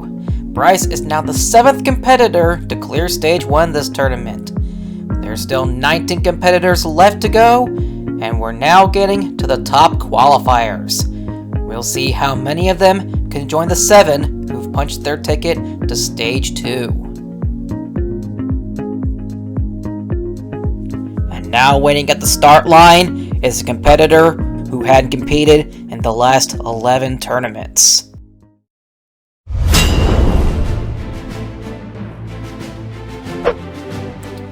Next up is veteran Yuji Urushihara, making his 6th appearance on the course. He made his debut all the way back in Tournament 3, where he was not only one of the many to clear the first stage, but he was also one of 2 newcomers to make it to the final stage. And while a handful managed to achieve total victory, he was one of the handful that came up short of total victory. He returned in the following tournament and proved that he wasn't going to be a one-trick pony as he beat Stage 1 for the 2nd time. But he also went out on the 2nd stage for the first time in that tournament. In the next 2 tournaments, he was beaten by Stage 1, although he did do pretty well, as his personal worst was the 5th obstacle in Tournament 6. On his final appearance in Tournament 7, he got back to Stage 2 one last time, but he was also beaten by Stage 2 one last time. But now, out of nowhere, he's back. Much like 95 Mike and Spectre_of Communism, he wants to make a grand return to the course. Let's see if he can do just that. He's on the rope glider, and he cleanly gets the dismount. And now for the rolling boulder. Can he handle this? He's never failed this obstacle before, although this is different from the one he faced from tournaments 5 through 7, but he gets past it. And now for the Saturn. Running with the ring as you should, easily gets over the hurdle and makes the dismount. And now for the spinning rings. Hasn't really caused that much of a trouble for this tournament, and not for Yuji either. So even though he hasn't competed in a long time, he hasn't gotten rusty, which is a good sign. Onto the jumping spider, and makes the climb up, slowly but surely. Takes his time preparing each jump on the walk section, and still getting through them nicely, and it pays off. Climb down, and he's past the jumping spider. So he hasn't lost his touch, which is good to see. Now for the slippery lot, this has been causing trouble for the competitors. Can he get past it? Oh, he saves himself. For running jump, and he couldn't make it. He tried to go for a running jump, but couldn't get the run off. Even though it's been a long time since we've seen Yuji compete on this course, it's nice to see that he hasn't lost his touch. Alright, now on the course is regular Trusulentus. He's making his 2nd appearance on the course. He made his debut in Tournament 17, where he went out on the jumping spider. Last tournament, he just missed out on qualifying. Bit of lag on the rope glider, but, lag's gone, and he clearly dismounted the rope glider. Last tournament, he barely missed out on qualifying. This time, he got back into qualified and got a pretty high spot. Anyway, now let's see if he can count. So, Tournament 17, he's proven that he can compete competitively. And we'll just have to see if that can carry over to the actual tournament. Anyway, spinning rings now, and he's beating him. Now he's back to the jumping spider, so now he'll have a chance at revenge on it. Can he do it? No, he will not. He won't even get onto it. He was too low on the trampoline and just undershot the jump. And now making his way to the start line is Sunny Lees, the veteran making his landmark 10th appearance on the course. He's competed in every tournament since his debut in Tournament 9 up until the last tournament, where he barely missed out on qualifying. And again, as soon as he gets moving, we can start talking more about him. Yo! There he goes. Anyway, he cleared Stage 1 for the first time in his career in Tournament 13, almost overshot the dismount on the rope glider. His personal best is Tournament 16, where he cleared Stage 1 for his 2nd time, and also made it to Stage 3, where he was the first and only competitor to go out on the roulette cylinder. One thing I need to know is that in Tournament 17, he was one of the corrupted runs, quote-unquote. I thought he originally failed the rolling boulder, as that's what I had in my notes, Maybe it was intended for one of the other corrected runs. Anyway, I was wrong, and thanks to Billix Ben, I learned he actually went out on the broken cycle. So that's an oopsie on my part. And as I say all that, exiting leads just drops on the drop section of the jumping spider. And he's out. And now on the course is newcomer Mickey Mouse, who's going by a different name known as Leafstones, because he wants to take a break from Disney and run the Ninja Warrior Roblox. Well, this is not a good start. He doesn't know that you go when the lamps light up. So, I guess we're just going to stay here and talk. Yep. And now he's finally going. He wasted 20 seconds just to get moving. He almost overshoots the dismount on the road glider. So, that if it ended that way, that would have been embarrassing. Anyway, so despite that rough start, he's already onto the Saturn. He's going at a pretty quick pace. Rather now he's going to really pick it up if he hopes to clear stage 1. Well, he's down to 50 seconds onto the jumping spider, so he may have a chance, but gotta keep the pace going cleanly onto the jumping spider. Yeah, it's slow to climb up, and he ends up slipping off anyway, so it didn't really matter in the end. Leafstones is on the jumping spider. And now we have veteran Daktract, making his 12th appearance on the course. He made his debut in Tournament 7, where he went by the name DeCool22. He competed in every tournament since Tournament 9. Oh my goodness! Through some lag spot, it looked like he was going to overshoot the dismount, but somehow he didn't.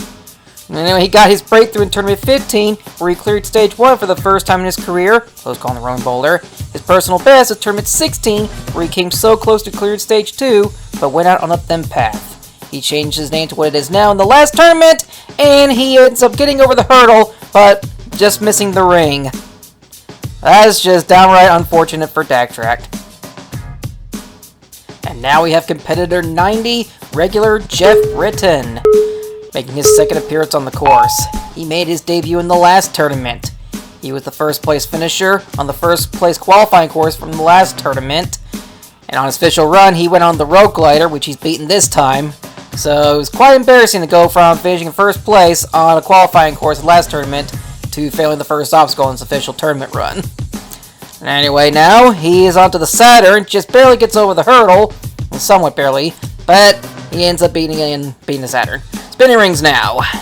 Gets through that with no problem, and now he has his shot at the jumping spider. Can he beat it? No, he will not. He will undershoot the jump onto the glass panels. And next up is newcomer Evan Esther. I don't know why I said it like that, but anyway, looking pretty suave. And now it's wet because he overshoot the dismount on the rope glider. And now making his 13th appearance on the course is veteran Daniel Icewolf RBLX. He made his debut in Tournament 6 under the name Icewolf Boy 63. The only tournament he missed since his debut was Tournament 11. He changed his name to what it is now in Tournament 16. He didn't clear Stage 1 until Tournament 17, where he also made it to Stage 3. And he was the last man standing in that tournament, which is amazing. So he's proven that he is capable of doing well in these courses. And he just got past the spinning rings where he failed last tournament, and he's going to mock it before proceeding. Anyway, he's capable of doing well in these courses, as he was actually one of the few competitors who actually cleared the Tournament 19 qualifying course. Last tournament, though, he went out on the spinning rings, which, as I said earlier, he already beat, and he's past the jumping spider, so he's going at a really good pace. I don't think he's on pace to having the fastest time, but I don't think he cares. He just wants to get back to the second stage. Anyway, worked well now. He gets up and in one. Now onto the giant swing. Quickly swings across and onto the Tarzan vault. A bit of a slow swing, but he's onto the cannonball climb. Climbing up the cannonballs. And he is going to clear the first stage. And he does it with the fastest time.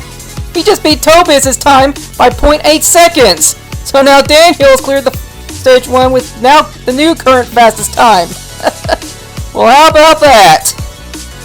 After taking the time to laugh at the spinning rings, which he failed last tournament, and timing his jumps on the walk section of the jumping spider, he still managed to clear with the fastest time.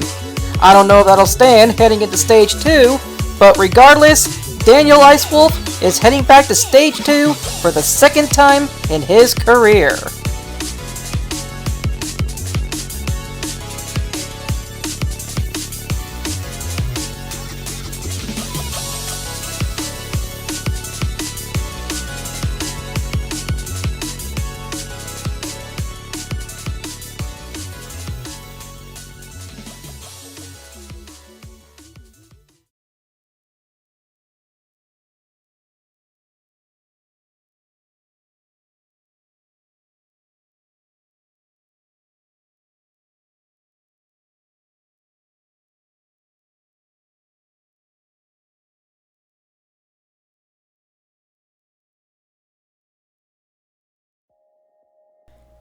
We're nearing the end of Stage 1 this tournament.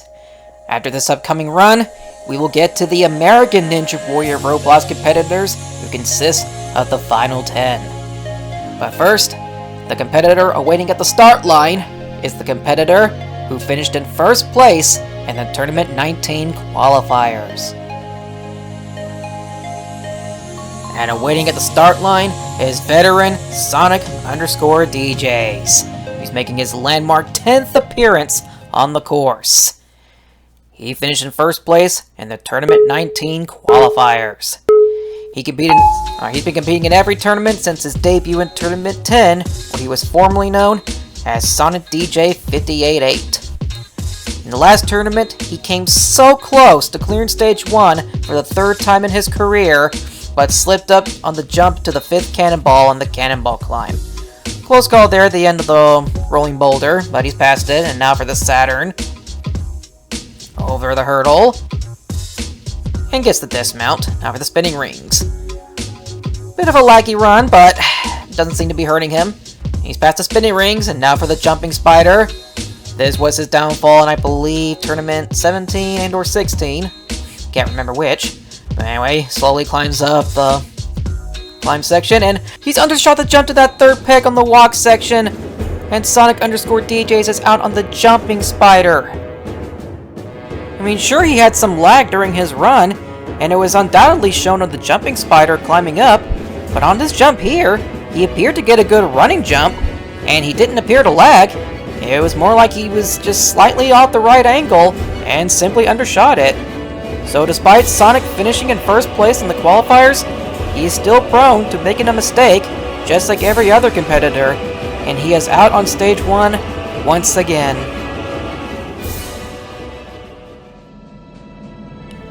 It is time. So far, we've seen the 93 qualifying competitors attempt this course, with 8 of them advancing to Stage 2. And now we're on to the final 10 competitors of this tournament, and they're representing American Ninja Warrior of Roblox. While we won't see a new Stage 1 clear record this tournament, hopefully we can see a very fair amount in Stage 2. And we'll start with the only newcomer among the American Ninja Warrior of Roblox competitors. And they're making their way to the start line. It is Abstract Time, who goes by someone else nowadays. If you're familiar with this competitor, you know who it is. For everyone else, well, maybe another tournament. Anyway, let's see. Let's see what Abstract do. 95 seconds as the first competitor through American Ninja Warrior Roblox. Onto the rope glider and gliding down the rope. And after just overshoot the dismount on the rope glider and is out. First A and WOR competitor out on the rope glider.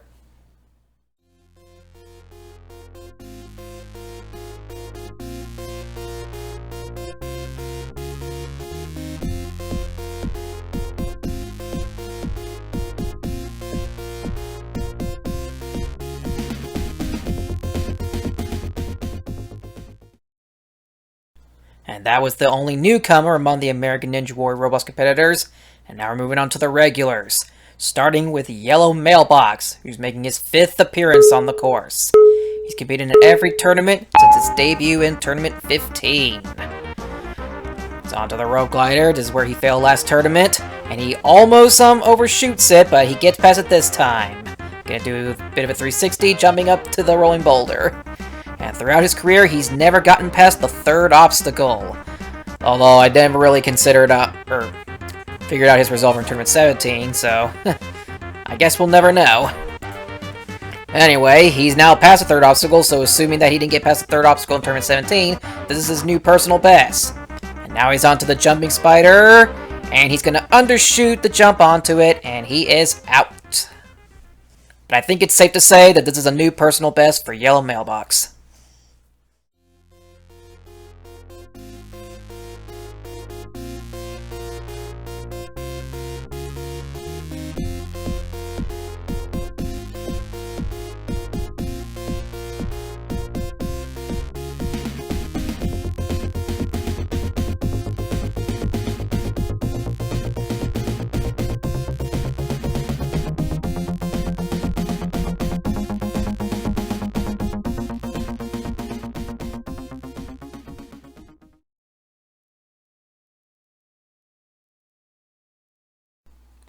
And now making his way to the start line is the American Ninja Guy, regular making his 5th appearance on the course.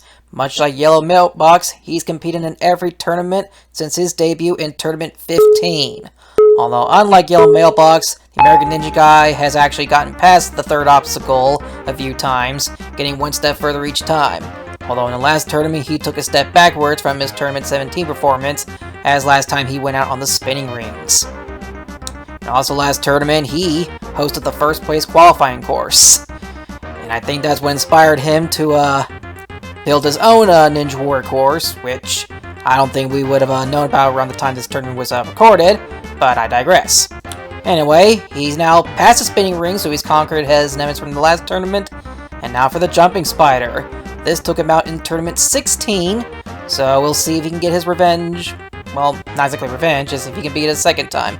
Getting a few safe jumps, making those jumps, and safely climbs down, and he's baiting it, almost undershooting in the dismount. Now for the slippery logs. Can he get past them? He will not. He tried to get a good run jump off the second log, but waited just a little too long and couldn't get the jump off. And he's now the 10th competitor to go out on the slippery logs.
And now we're moving on to the last regular of the American Ninja Warrior Roblox competitors, Ryder Lee Angle, who's making his 4th appearance on the course.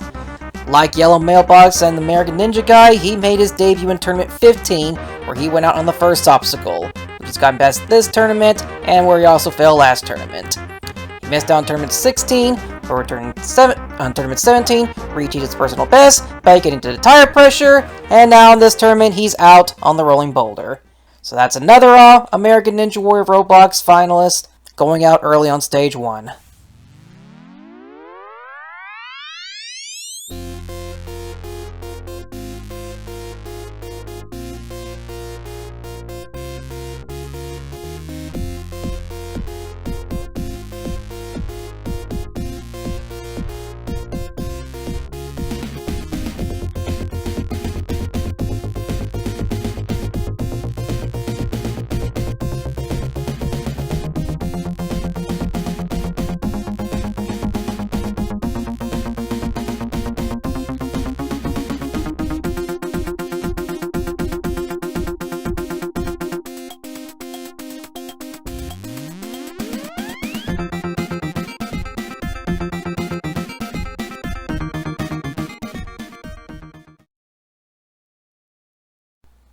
And that was the last of the newcomers and regulars running this tournament. Now we're moving on to the veterans, starting with Suicune Player, veteran making his 8th appearance on the course. He's competed in every tournament since his debut in Tournament 12. He first cleared Stage 1 in Tournament 14. He almost overshot the dismount on the rope glider. In fact, it almost looked like he did, but he didn't quite. Anyway, he first cleared Stage 1 in Tournament 14, and for his second time in Tournament 17. He's past the rolling boulder now, which took him out in the last tournament. And now for the Saturn. Can he handle this? Ooh. It looked like he wasn't going to go over the hurdle, but he did. The spinning rings now. And once again, it doesn't seem to cause trouble for the competitors this tournament. Now for the jumping spider, an obstacle which has been taking out competitors left and right, and it continues to do so for Suicune Player. And that's all she wrote.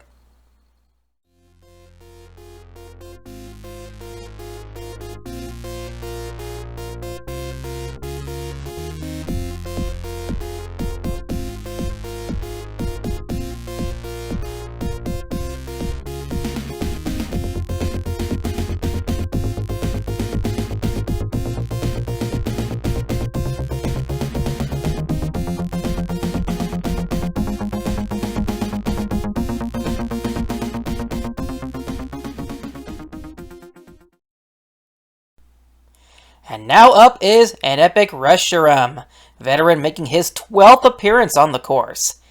He's competed in almost every tournament since Tournament 7, only missing out on Tournament 15. And on his debut, he was known as Mutant Reshiram 47, almost overshoots a dismount on the rope glider, and does a 360 on his way to the rolling boulder. Yeah, he changed his name to what it is now in Tournament 9. And ironically, the first tournament he competed as an epic Reshiram, he went out on the rolling boulder. So this is now the 10th tournament he's been competing as an epic Reshiram. Had a bit of a struggle getting over the hurdle on the Saturn, but he passed that now on spinning rings. The only time on this course he's cleared Stage 1 was in Tournament 13. Last tournament, he went out on the last obstacle of Stage 1, and the 2 tournaments before that, he went out on the second to last obstacle. Tournament 16 was the Pillars of Doom, and Tournament 17, it was the Tarzan Vault. Anyway, it's slow kind down the jumping spider. He's through it now for the slippery logs.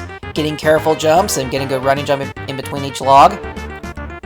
And he is past the slippery logs! Well done and epic.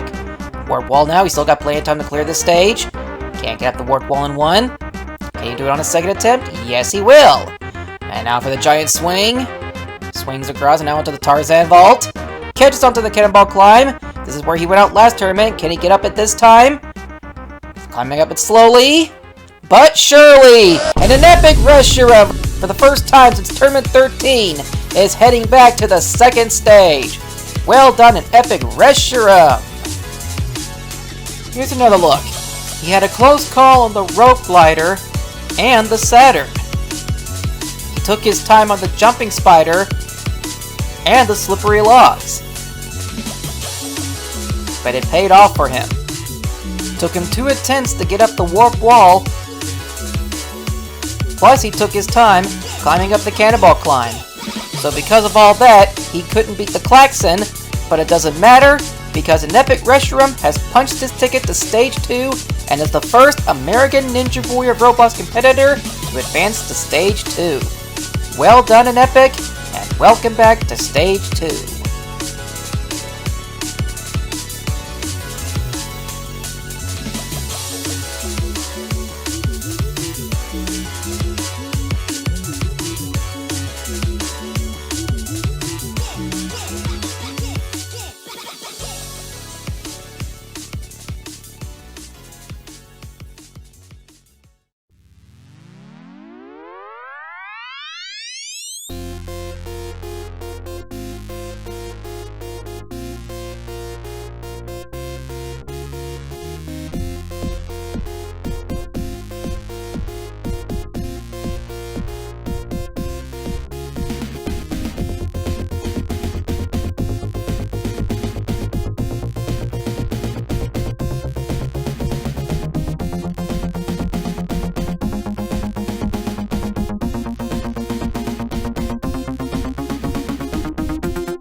99 competitors have taken on the course now, and 9 of those competitors will be advancing to Stage 2. Under normal circumstances, we'd be down to our last competitor, our Mr. 100. However, there are actually 4 competitors left to go. The final 4 competitors of this tournament, and of American Ninja Warrior of Roblox. I guess we can kind of have a Mr. 100. He'll just neither be the final runner of this tournament, nor the man to beat. And now for competitor 100 of this tournament is veteran Dogs Rock 67, making his 4th appearance on the course. He's competed in every tournament since his debut in Tournament 16. He first cleared Stage 1 in Tournament 17, and last tournament he went out on the slippery logs, being one of only 3 competitors to go on the slippery logs last tournament. Hopefully he'll have redemption. He's beating the rope glider pretty smoothly. Onto the rolling boulder now. Don't really have a whole lot to say about Dogs, just the fact that he's been doing very well since he first competed. And he's beating the rolling boulder. Now for the Saturn. Hasn't caused too much trouble this tournament. He's over the hurdle, and he's beaten the Saturn. Now for spinning rings. This also hasn't been causing too much trouble, and it's not going to start for Dogs. Alright, and now for the jumping spider. This has been causing trouble. Hopefully he won't be another victim of it. He will be! I spoke too soon. He just kind of overshot the jump onto it.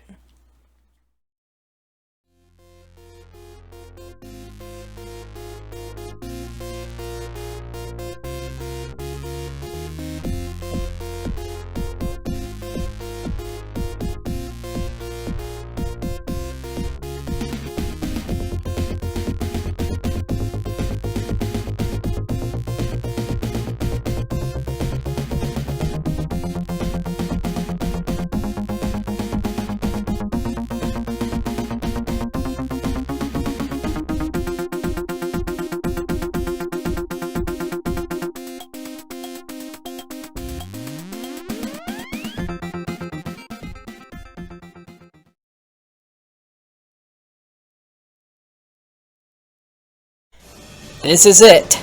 We're down to the final 3 competitors of both this tournament and American Ninja Warrior of Roblox. They are the top 3 competitors of that competition, both in rank and finish.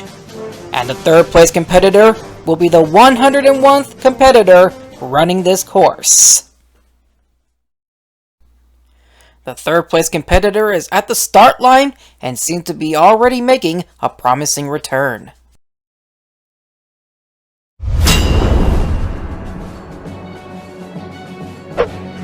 On the course now is the former star formerly known as Dusklord 10. He made his debut all the way back in Tournament 3. In that tournament, he came so close to clearing Stage 1, but he got hung up on the Great Wall and his time expired just inches away from the button. But since then, he's cleared Stage 1 in every tournament. On his first 2 appearances in Stage 2, he'd go out on the spider walk. But on his final 2 appearances in Stage 2, he'd clear Stage 2. But on his only 2 appearances in Stage 3, he'd go out on the rumbling dice. One thing to note is that because of his consistency of clearing Stage 1 since Tournament 4, and being one of only 3 competitors to get to Stage 3 in Tournament 6, he was promoted to New Star. In Tournament 8, however, Stage 1 finally bit him back as he went out on the Jumping Spider. Because of that, he began to lose interest in competing on this course, eventually leading to his retirement run in Tournament 10, where he unfortunately didn't go out on a high note. But, like 95 Mike, Spectre _ of Communism, and Yuji Urushihara, that hasn't stopped him from deciding to come back to do another run on this course, whether it's a one-time thing for old time's sake, or he wants to make a comeback. Either way, it's nice to see him again after all this time, and I'm looking forward to seeing what he has to offer. Well, he's past the first obstacle, which is already better than how he did on his last appearance. Rolling boulder, easily past that. Now for the Saturn. And he's over the hurdle. And gets the dismount. Now for the spinning rings. So, much like Yuji, he hasn't seemed to lost his touch. Although the jumping spider is going to be the real test to see if he still got it, or if he's just another person to fail it. Preparing the jump, and he's onto it. Getting the climb up, and he's up it. Walk section. And he slips off the second pad. It looked like he had it, but just lost his footing and is out. And Lord_Dusk, on his return to the course, is yet another victim of the jumping spider.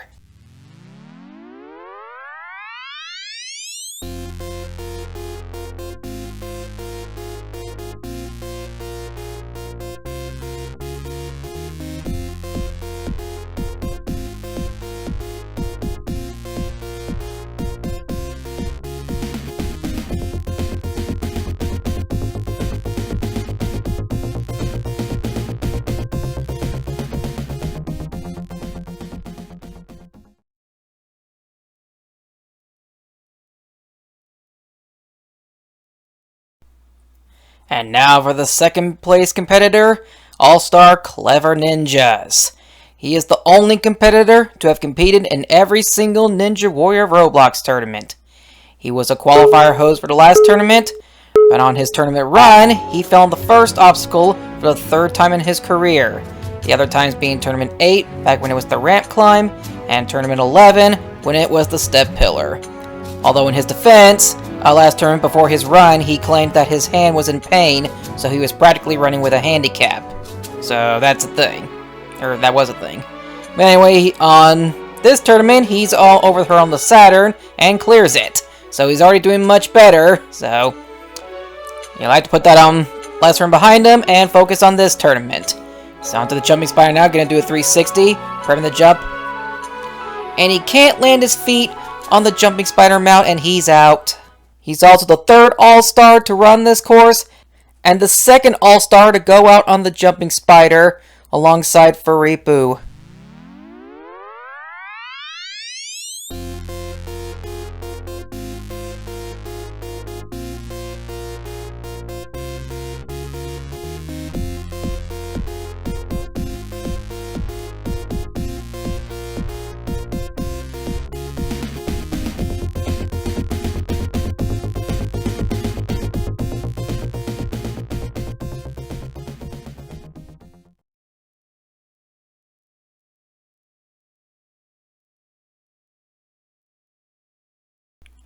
And now for the first place competitor of the American Ninja Warrior Roblox competition, Aussie Bro, Mr. 103, the speed demon of this course, and an all-star, making his 18th appearance on the course.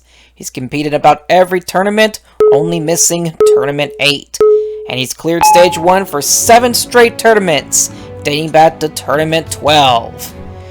He finished first place in the qualifiers, 4th place in the semifinals, and 1st place in boot camp. I unfortunately don't have the clips for the American Ninja Warrior Roblox competition, neither does Reality Pales or Aussie Bro. So unfortunately, I only have the spreadsheet on how that all went down. Anyway, he's onto the jumping spider. He just saw KleverNinjaz and Lord Dusk go out on this.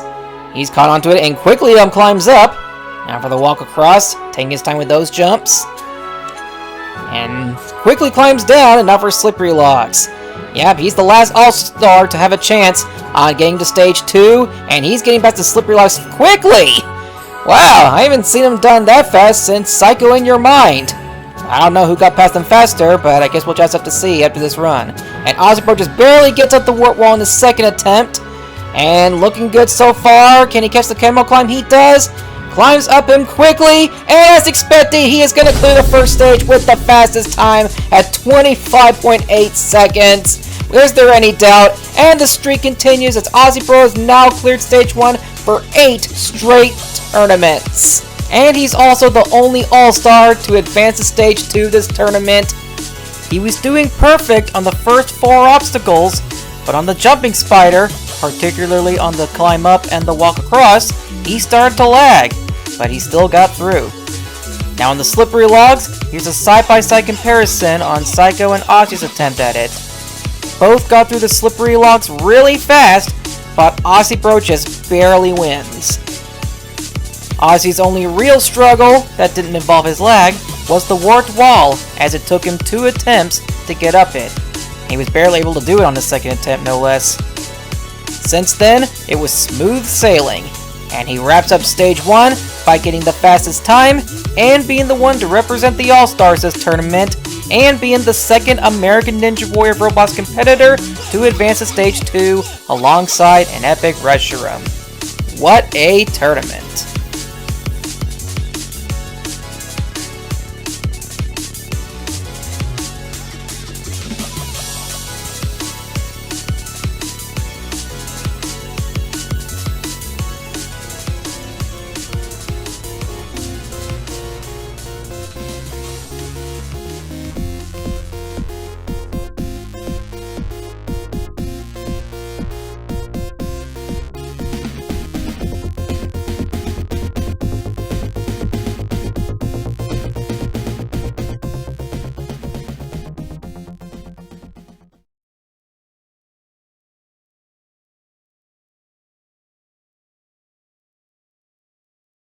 Before we wrap up stage 1, let's take a look at stage 1's Roblox Explorer. The rope glider continues to be a menace, despite it being made easier this tournament, as it took out 25 competitors, as opposed to it taking out 28 competitors last time. And their slippery logs have really started to bite back this tournament, as it took out 10 of the 21 competitors who have taken them on. But the killer of stage 1 this tournament goes to the jumping spider, as it has taken out 29 of the 50 competitors who got there, as opposed to last tournament when it took out 18 of the 40 who got there, proving that it may not be so new anymore, but that doesn't mean it's any easier. Whether you fail to jump onto the mount, the climb up, the walk across, or the climb down, the rain will come down to wash you out if you don't let the goblin come down to take you out. And I don't mean on a date. And with that, stage 1 this tournament is over. 103 competitors attempted the course, 93 tournament qualifiers, and the 10 American Ninja Warrior Roblox competitors.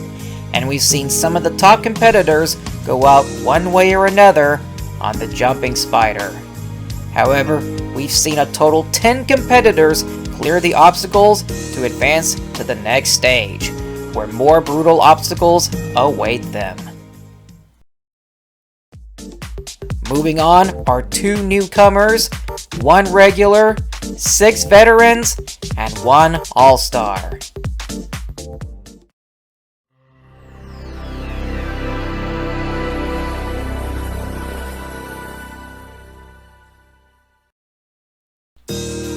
Eight obstacles stand in the way between the Stage 1 survivors and Stage 3. But like in Stage 1, Stage 2 is mostly unchanged from the last tournament, with 2 differences, aside from fewer Stage 1 clears. The first change is a new obstacle, the Tri-Rope Maze, replacing the peg jumps. 3 mazes with their own single rope, where the competitors must traverse the rope to get through each maze and hang on tight. Because of the difficulty and time-wasting capabilities of the Triple Salmon Ladder, Tri-Rope Maze, and Wall Split, 20 seconds have been added to the clock, and the added time is the second change made to this stage. So the 10 Stage 2 competitors will have 1 minute 45 seconds to reach the button at the end of this stage to punch their ticket to Stage 3. Let's see if any of them can succeed.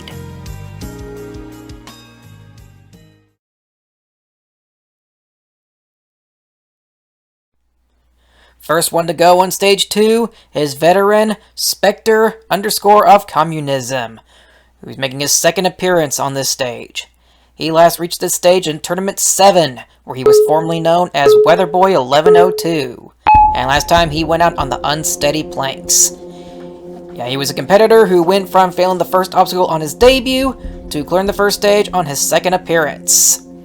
Now he's onto the triple salmon ladder. He's never faced this before, but can he handle it? Oh, he slips off the third set, but he's still on, and he ends up slipping out, jumping to the second set for a second time, and he's out on the triple salmon ladder. Even though he's out, it's nice to see him back on the stage.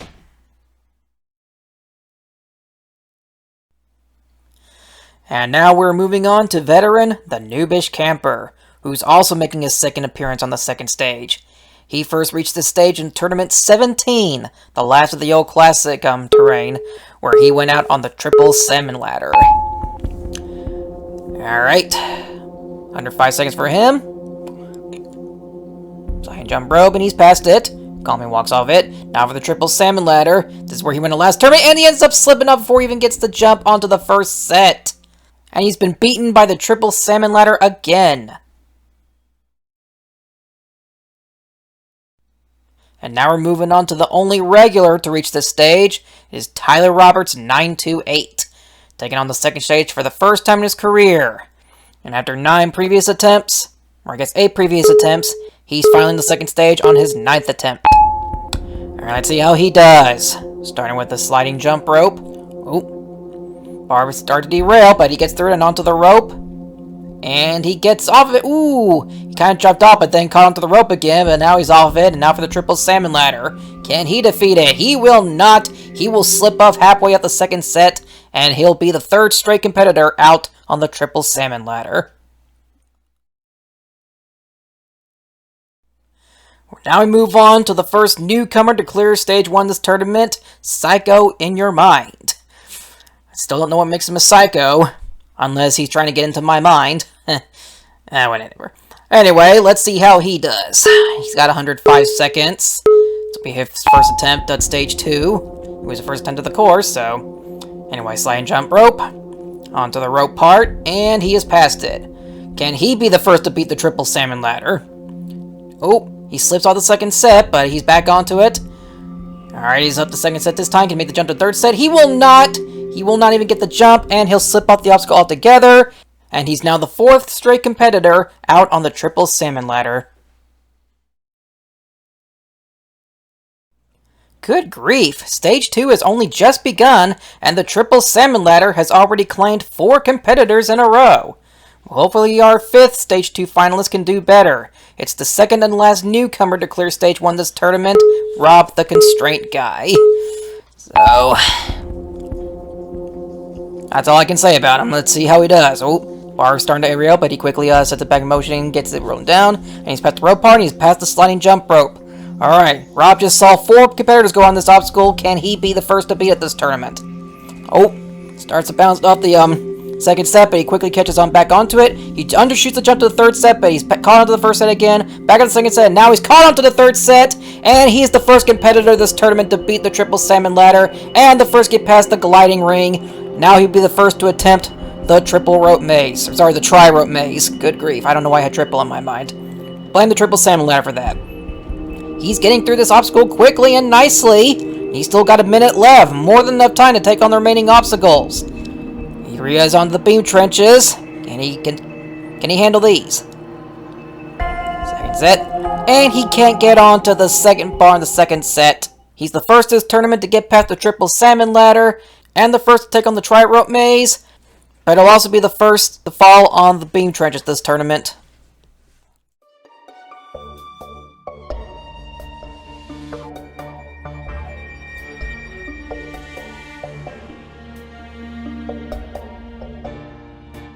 We're already halfway through Stage 2, and the triple salmon ladder has claimed 4 victims, which is how many it took out in the last tournament.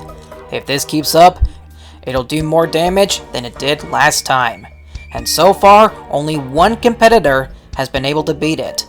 But we still have 5 competitors left, so we have 5 more chances of seeing someone get to Stage 3.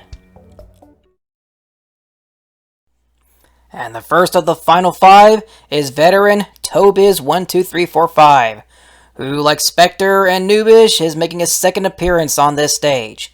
He first reached the stage in Tournament 17, where he went out on the spider flip. The spider flip is no longer on this course, so if he wants to get a new personal best on this stage, or just the course in general, he's gonna have to get past the gliding ring. Well, he's got to get past the triple salmon ladder first, and he doesn't! He undershoots the jump onto the first set, and he's out on the triple salmon ladder, and the triple salmon ladder strikes again. And now we have a competitor who's taken on the second stage, not for his first or second time, but his third time. It is Bryce_Bry, making his third appearance on stage 2. He first reached the stage in Tournament 17, where he went out on the triple salmon ladder. Last time, he went out on the peg jump. So if he wants a new personal best, he's going to have to get past its replacement, the tri-rope maze. But he's already passed the sliding jump rope, which is a good start. And on the triple salmon ladder, this is where he fell in Tournament 17, and he fails it again! He tried to jump onto the second set, he undershot it, and couldn't catch onto the peg below. And he's beaten by the triple salmon ladder for the second time in his career.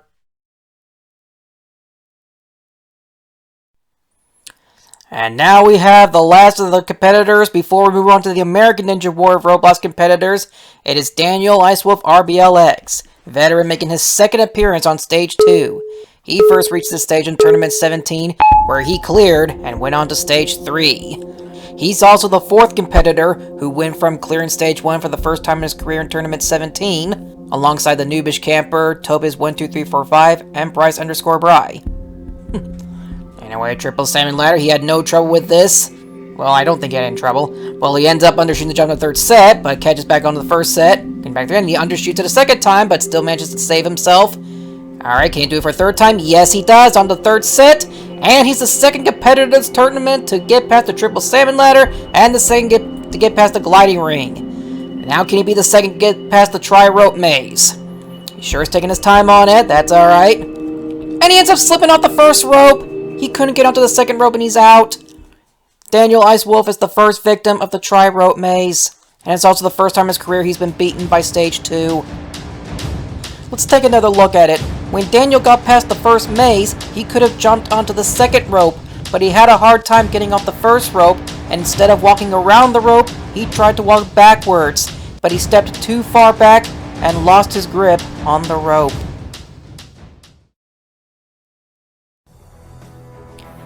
Last tournament, the triple salmon ladder was the stage 2 Ninja Killer.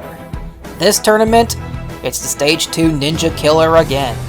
But this time it has claimed 6 competitors, as opposed to 4 from the last tournament. There are now just 2 competitors left to take on this stage, and they're both from the American Ninja Warrior of Roblox competition. Can any of them avenge their fallen comrades and get to stage 3 and beyond? Let's head back to stage 2 start line and find out.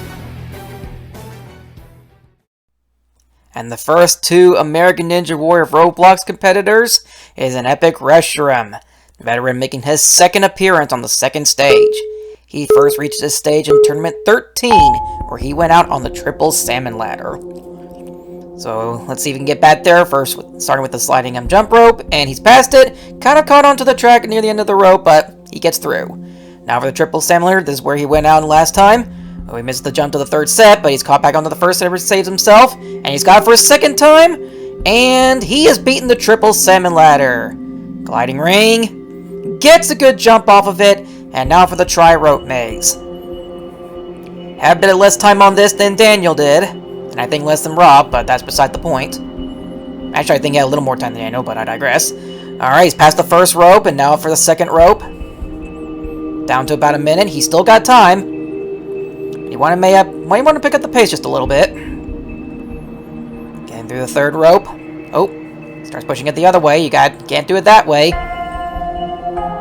And he's past the tri-rope maze, down to less than 50 seconds. Still got time, but you gotta get moving, dude. Don't stop. Or don't stop too much. And now he's currently the farthest in stage 2, because Rob went out on that second jump on the second set of the beam trenches. And Epic skips the last jump in the beam trenches and passes it. Boulder swing. And he's past it. Now for the cable circuit, less than 30 seconds. He's still got time. Taking this cautiously. And he's past the cable circuit. 20 seconds now for the wall split. He's still got time. Gotta push both walls. And he does so. Alright, has a hard time pushing the second walls. But he's got through it. Last wall to go. The klaxon's gonna sound. Come on, Epic. Push those walls. He is through. And for the first time in his career, an Epic Reshiram has punched his ticket to Stage 3. He beat his nemesis from Tournament 13 and got through the remaining obstacles. Well done, an Epic. And he's got quite the crowd congratulating him for clearing the second stage. Here's another look. On the triple salmon ladder, he undershot the jump to the third set on his first attempt, but caught onto the first set to save himself. And on his second attempt, he got onto the third set and climbed his way to clear the obstacle. Had a hard time getting through the tri-rope maze, but he eventually did.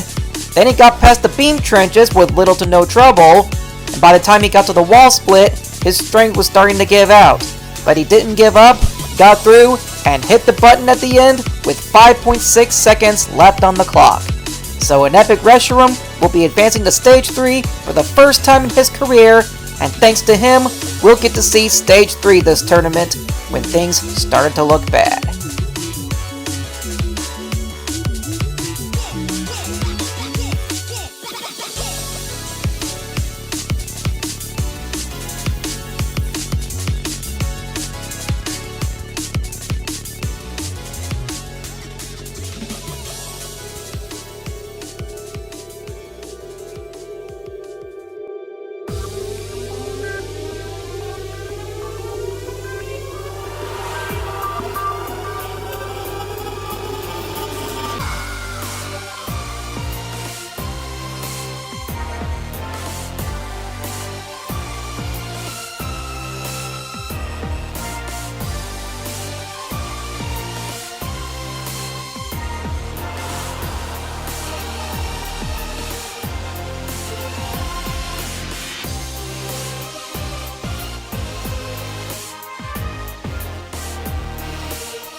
After 8 competitors fell on this stage, 6 of them on the triple salmon ladder, we finally have our first competitor moving on to Stage 3.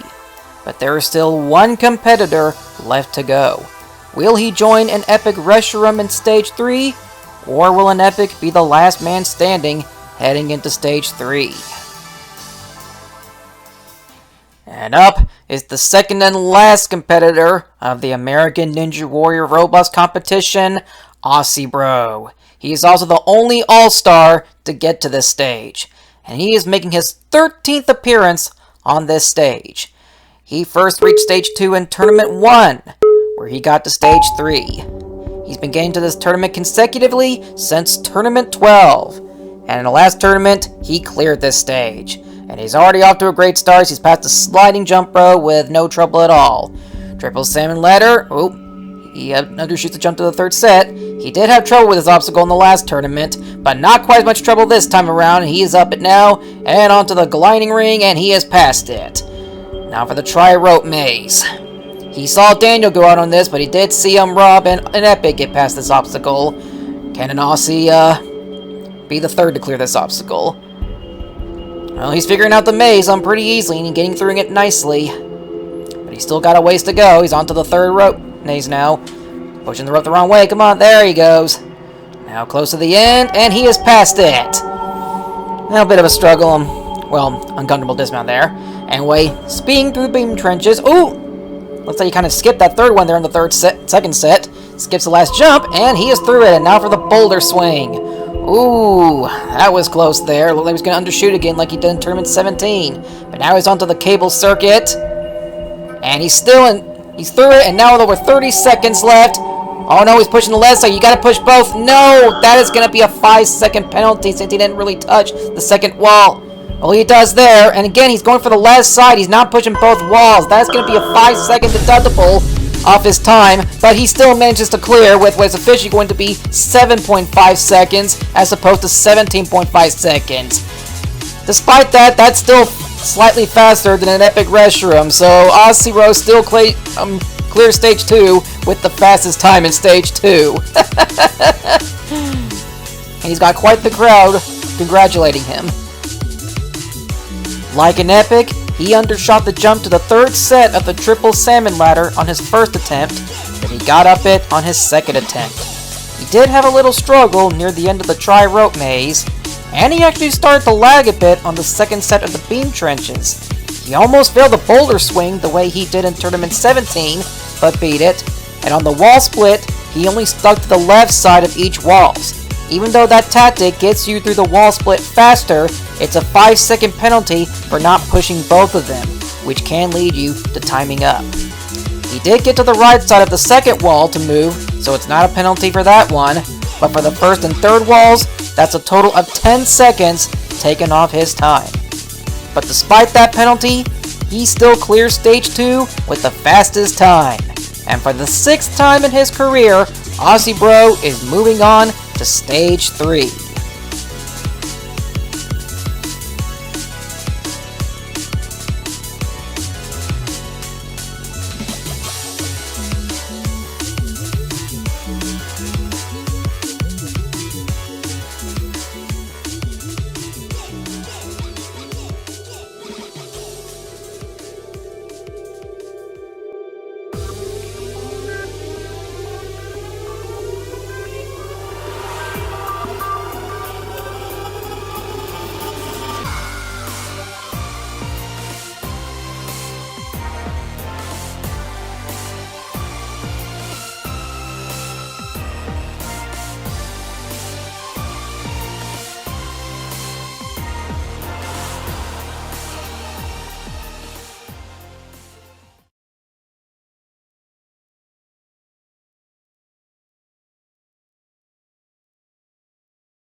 The 8 tournament qualifiers that made it to Stage 2 have fallen, and the American Ninja Warrior Roblox competitors that made it to Stage 2 are the only ones that managed to conquer the obstacles to move on.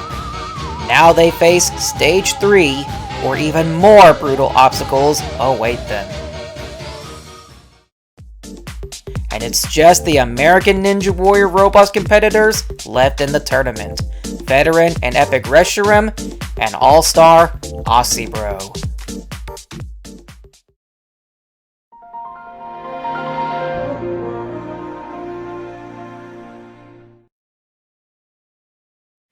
Just like Stages 1 and 2, Stage 3 has very few changes, notably 2.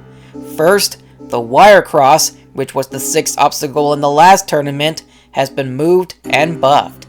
It's now the first obstacle and has an additional wire, giving it 5 wires as opposed to 4 from the last tournament. They're still placed at a 50-degree angle, making it difficult to maintain balance, and where you can easily slide off if you're too low, and difficult to jump if you're too high. Second is the new 6th obstacle, the limited ascent. Competitors must ascend each of the vertical limit ledges that get higher as you ascend. Like in the last tournament, there is no time limit on this stage, aside from 30 seconds to rest in between each obstacle. Will an Epic and or Aussie get past the cliffhanger to see how the rest of Stage 3 plays out? And more importantly, can they defeat this stage to become the next competitor or competitors to take on the final stage? We're about to find out as we head back down to the course, where Stage 3 is about to begin and very soon end.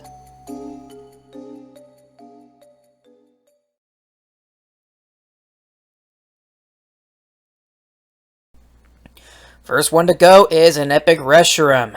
There's King Sparkety, giving an Epic a pat on the back. Hope that'll give him good luck heading into the stage. Although he was going to hit to the start, but he quickly backs off for a minute. Gotta catch his breath, because he knows he's about to take on Stage 3 for the first time in his career, and it's the first time he's taking on he knows it's gonna be the hardest stage on this course. He's pointing at the final tower. That's his goal. Only 8 obstacles stand in the way between him and the final stage. And it starts out with the wire cross. It's onto the first wire. Taking his time, and he jumps, quickly getting his way across, and he's already down to the last wire. I got one jump to go, and he's past the wire cross, and now onto the hole grasper. Pause for a few seconds, and Getting through it, and he's past the hole grasper. Now for the V-boys. He's not going to break at all. He's going straight for it. You know he's not timed, so he can take his time, but I guess his mind's thinking that the sooner he gets it over with, the better. And this is an interesting strategy. He's turning himself around before he goes around to the other side of the board he's on. Interesting strategy, but it seems to be working out for him. Third board out, and he'll get straight to the bottom of that third board. Very nicely done. Gotta catch on the fourth board, and he does. He gets around, and he is past the V-boards, and now for the Mega Incline Crazy Cliffhanger. This took off for Isukoto in the last tournament, and Epic wants to become the second competitor to beat this obstacle. The first person to do it was S-Cakes in Tournament 17. He's taking on very slowly. You know, could have taken a little break to get some of his strength back, but he's going straight for it. Alright, onto that ledge. He's onto the ledge that took off for Isukoto. He's onto it. A few ledges to go, and he undershoots the jump to that second to last ledge on the first side of the Mega Incline Crazy Cliffhanger, and he is out. He hung onto the first wire on the wire cross for a while, and then immediately rushed to the fifth wire in just a couple seconds. He had an interesting strategy on the V-boards. He slowly turned himself around on the front side of each board. That seemed to help him make the jumps to the back side of each board. And on the cliffhanger, he did manage to catch that third inclined ledge, which Isukoto failed to grasp in the last tournament, but then couldn't make the jump to the following ledge. And on his first attempt at Stage 3, an epic Reshiram falls on the Mega Incline Crazy Cliffhanger.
And just like that, we're on to the last man standing, both in the tournament and the American Ninja Warrior Roblox competition. This isn't going to be the first time he'll be the last man standing, but hopefully he can carry the competition to victory, or at least the final stage. But we won't know until we see his attempt, so let's get to it. This is it. Aussie Bro. This is the second time in his career in which he'll be the last man standing. And it's the sixth time in his career that he'll be attempting the third stage. Last tournament, he went out on the V-boards. And he's going straight for it, starting off with the wire cross. Oh, he's starting to slip on that second wire, and unlike an epic, he's taking his time on this obstacle because he can easily get tripped up on any of these wires. And now he's skipping ahead to the final end and to the end of the hole grasper, or into the hole grasper. Rushing straight through that, and he's past it, and he's already onto the V-boards. This took him out in the last tournament. He wants to beat it this time. He's going to prep himself up before he goes for it, because he knows that he not only wants to beat this obstacle, but he also wants to potentially get first place. Alright, he's already onto that first board, not going to do an epic strategy. Alright, onto the second board, he's caught it this time. I believe that's where he went out last tournament. Can he get to the third board? No, he doesn't! He loses his grip on the third board, and he's on the V-boards for the second time! Like an epic, he took his time on the first wire of the wire cross. He started to slip on the second wire, but he kept his grip, and then began to speed through the rest of the wire cross and the hole grasper. And on the V-boards, he did get farther than he did last time, as last time he couldn't get around to the second board, and he caught the third board fine, but then he just lost his grip and slipped off the board. And the tournament is over, as Aussie Bro has been beaten again by the V-boards.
And with that disappointing end, Tournament 19 has come to an end with it.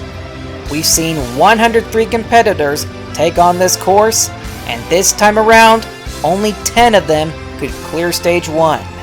8 of the 93 tournament qualifiers, and 2 of the 10 American Ninja Warrior Roblox competitors. In Stage 2, the 8 tournament qualifiers met their end at either the Triple Salmon Ladder, the Tri-Rope Maze, or the Beam Trenches, with only the 2 American Ninja Warrior Roblox competitors clearing this stage. And then they were undone by the V-boards and the Mega Incline Crazy Cliffhanger on Stage 3. And once again, not a single competitor has gotten to the final stage. An Epic Reshiram wins the American Ninja Warrior Roblox competition for getting the farthest of all the American Ninja Warrior Roblox competitors, and he finishes the tournament in first place for the first time in his career. He's followed by fellow American Ninja Warrior Roblox competitor Aussie Bro and the 8 tournament qualifiers, then followed by returning former star 95 Mike and all but one of the competitors who fell on the slippery logs. Tournament 19 is the final tournament to feature 103 competitors and the only tournament to host the American Ninja Warrior of Roblox spin-off. Next time, we'll finally go back to the 100 competitor limit, and it's the special 20th tournament of this course.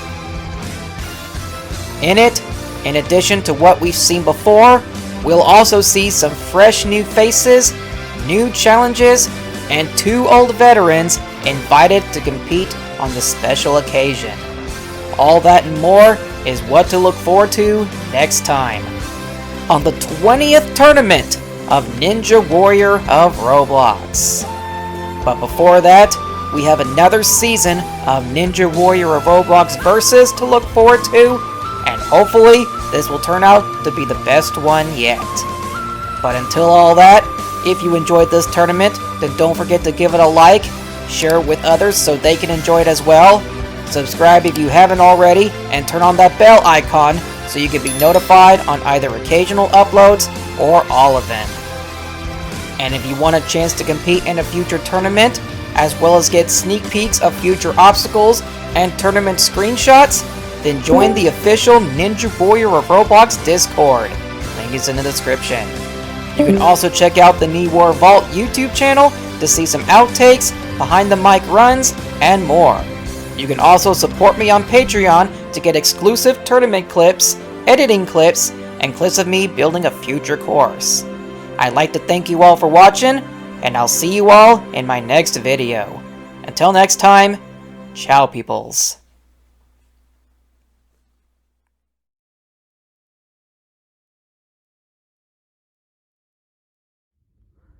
Man, who would have thought I'd be editing a Roblox tournament?